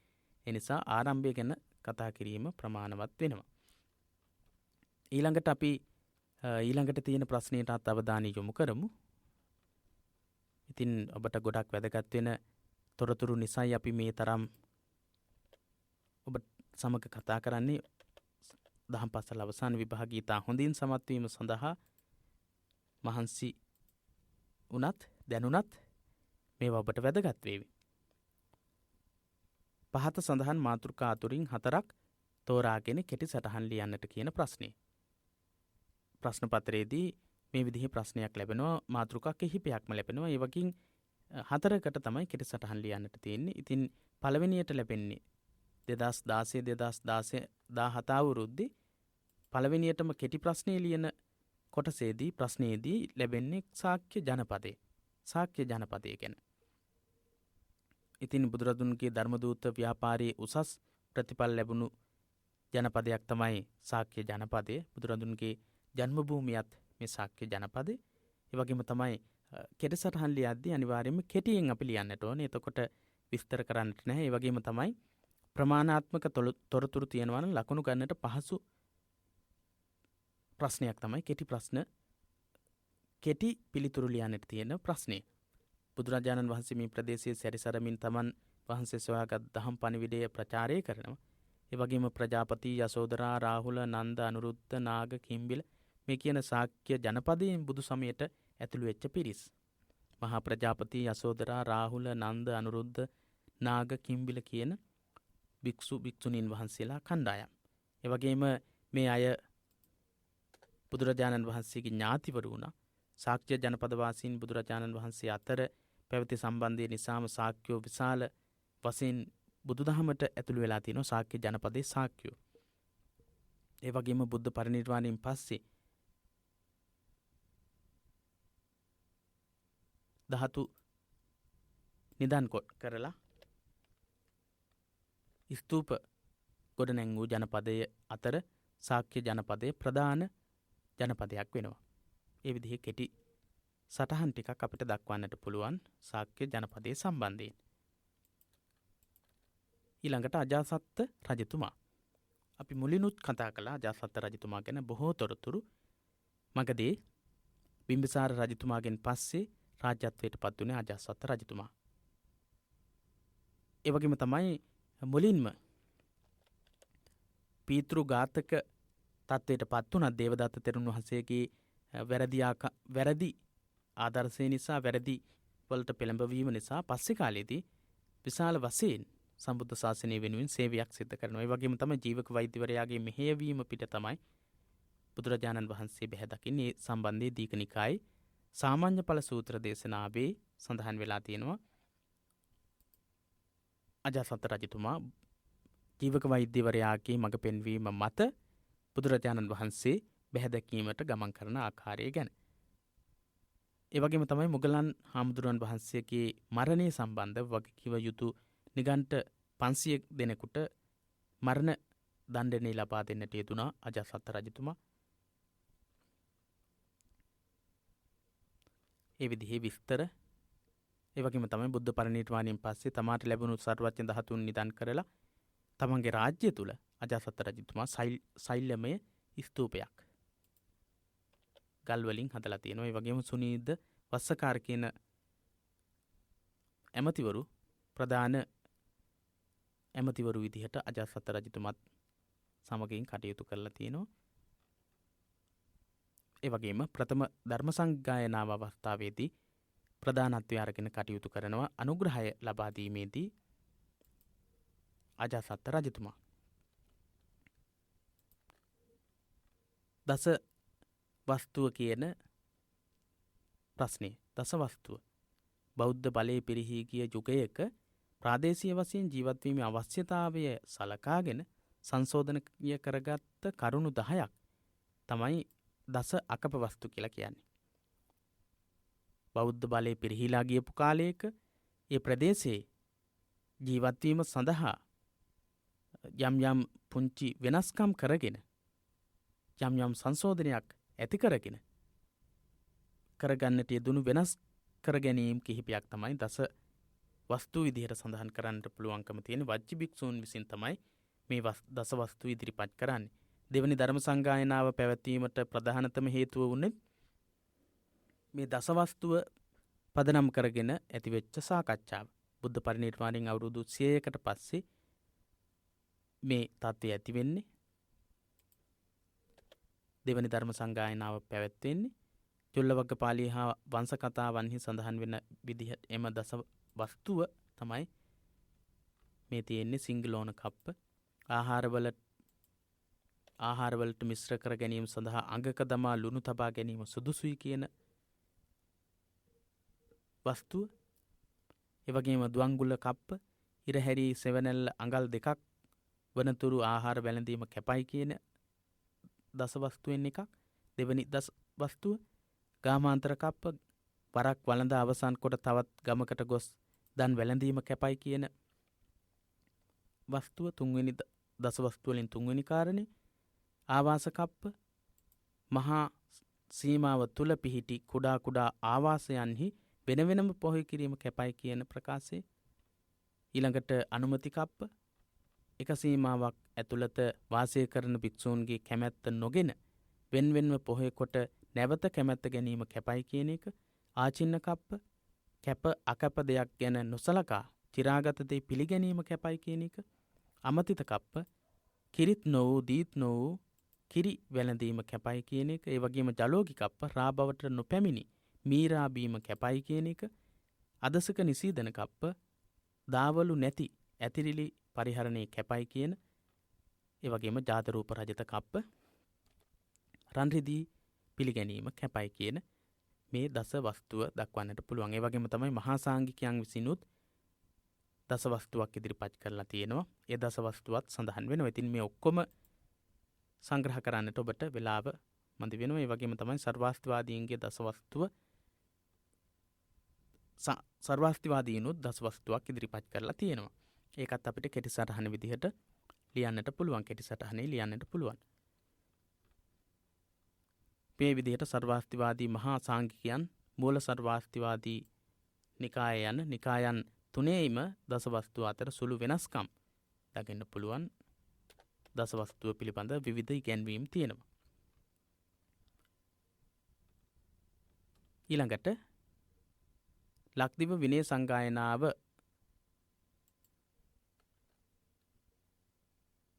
කෙටි සටහන් ලියන්නට තියෙන ලක්දිව විනය සංගායනාව. මිහිඳු මහරහතන් වහන්සේ ඇතුළු කණ්ඩායම වැඩම කරලා ධර්මයේ දේශනා කළාට පස්සේ ධර්ම අවබෝධයට පත් වෙලා, ඒ වගේම රජතුමත් විවිධාකාරයෙන් සම්බුද්ධ ශාසනය වෙනුවෙන් විවිධාකාරී කටයුතු සිද්ධ කරලා අවසානයේදී අහනවා මිහිඳු මහරහතන් වහන්සේකින් දැන් සම්බුද්ධ ශාසනය පිහිටලාද තියෙන්නේ කියලා. ඒ අවස්ථාවේදී මිහිඳු මහරහතන් වහන්සේ දේශනා කරනවා ශාසනයේ පිහිටියේ එය තවම මුල් බැස නැත කියලා. ඒ වෙලාවේදී දේවානම්පියතිස්ස රජතුමා විමසනවා එහෙනම් මොකද්ද කරන්නට ඕන කියලා. ඒ වෙලාවේදී මිහිඳු මහරහතන් වහන්සේ ප්‍රකාශ කරනවා ලක්දිව මුල් දෙමව්පියන් කෙනෙකුගේ පුතෙකු ලංකාවේදී විනය ඉගෙනගෙන ලංකාවේදීම ඒ විස්තර කොට දේශනා කළ කල්හි බුද්ධ ශාසනයේ මෙහි මුල් බැසගන්නේ කියන ප්‍රකාශයක් කරනවා. ඒ අනුව තමයි මහා අරිට්ඨ කියන තෙරුන් වහන්සේට ඒ වෙනකොට ඒ සියලුම සුදුසුකම් තිබුණා. ඒ නිසා තූපාරාමයේ අසලදී විනය සංගායනාවක් පවත්වනවා. ඒ විනය සංගායනාව අවස්ථාවේදී අරිට්ඨ තෙරුන් වහන්සේ මිහිඳු මහරහතන් වහන්සේට සමාන ආසනයක වැඩ ඉඳලා විනය දේශනා විස්තර කරමින් දේශනා කරනවා. ඒ වගේම මෙම තූපාරාම විනය සංගායනාවේ ප්‍රධාන අරමුණ වුණේ සිංහල භික්ෂුවක් විසින් විනය ඉගැන්වීම. විනය ඉගැන්වීම. මහා අරිට්ඨ තෙරණුවෝ විනය ආචාර්යවරයාගේ තැන ගන්නවා. මත්තාභය තෙරණුවෝ 500ක් භික්ෂූන් එකතු වෙලා විනය ඉගෙන ගන්නවා. මහා අරිට්ඨ තෙරණුවෝ විනය ආචාර්යවරයා විදිහට කටයුතු කරනවා. ඒ වගේම මත්තාභය තෙරුන් වහන්සේ තමයි 500ක් භික්ෂූන් සමග අරිට්ඨ තෙරුන් වහන්සේ උගන්වන විනය හදාරන්නේ. ඒ විදිහට විනය සංගායනාව පිළිබඳව කෙටි සටහන් ටිකක් අපිට දක්වන්නට පුළුවන්. ඒ වගේම තවත් තොරතුරු රාශියක් සඳහන් වෙනවා. අභයගිරි විහාරය. අභයගිරි විහාරයේ සම්බන්ධීනුත් අපිට තොරතුරු සාකච්ඡා කරන්නට පුළුවන්. වලගම්බා රජුගේ කාලයේ දක්වා ලක්දිව සියලුම භික්ෂුන් වහන්සේ ධර්මය හා විනය පිළිබඳ ප්‍රශ්නවලදී මහා විහාරය අනුගමනය කළේ. හැබැයි ඒ නිසා ලංකාවේ පැවතුණු එකම බෞද්ධ මූලස්ථානයේ බවට පත් වුණේ මහා විහාරය. ඒ වුණත් වට්ටගාමිනී අභය රජතුමා පළවෙනියටම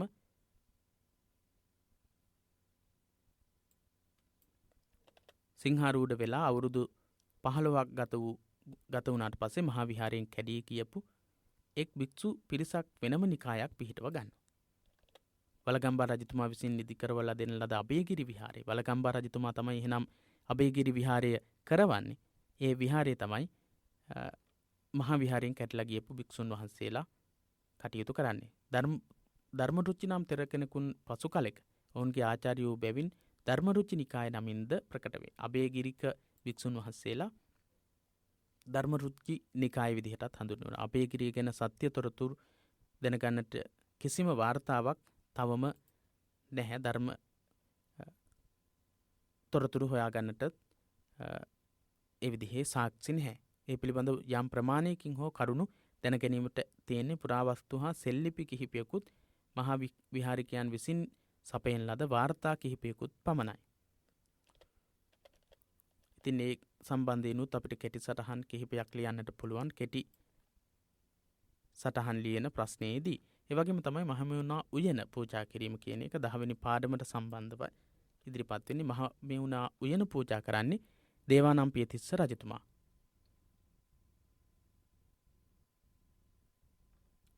දේවානම්පියතිස්ස රජතුමා තමයි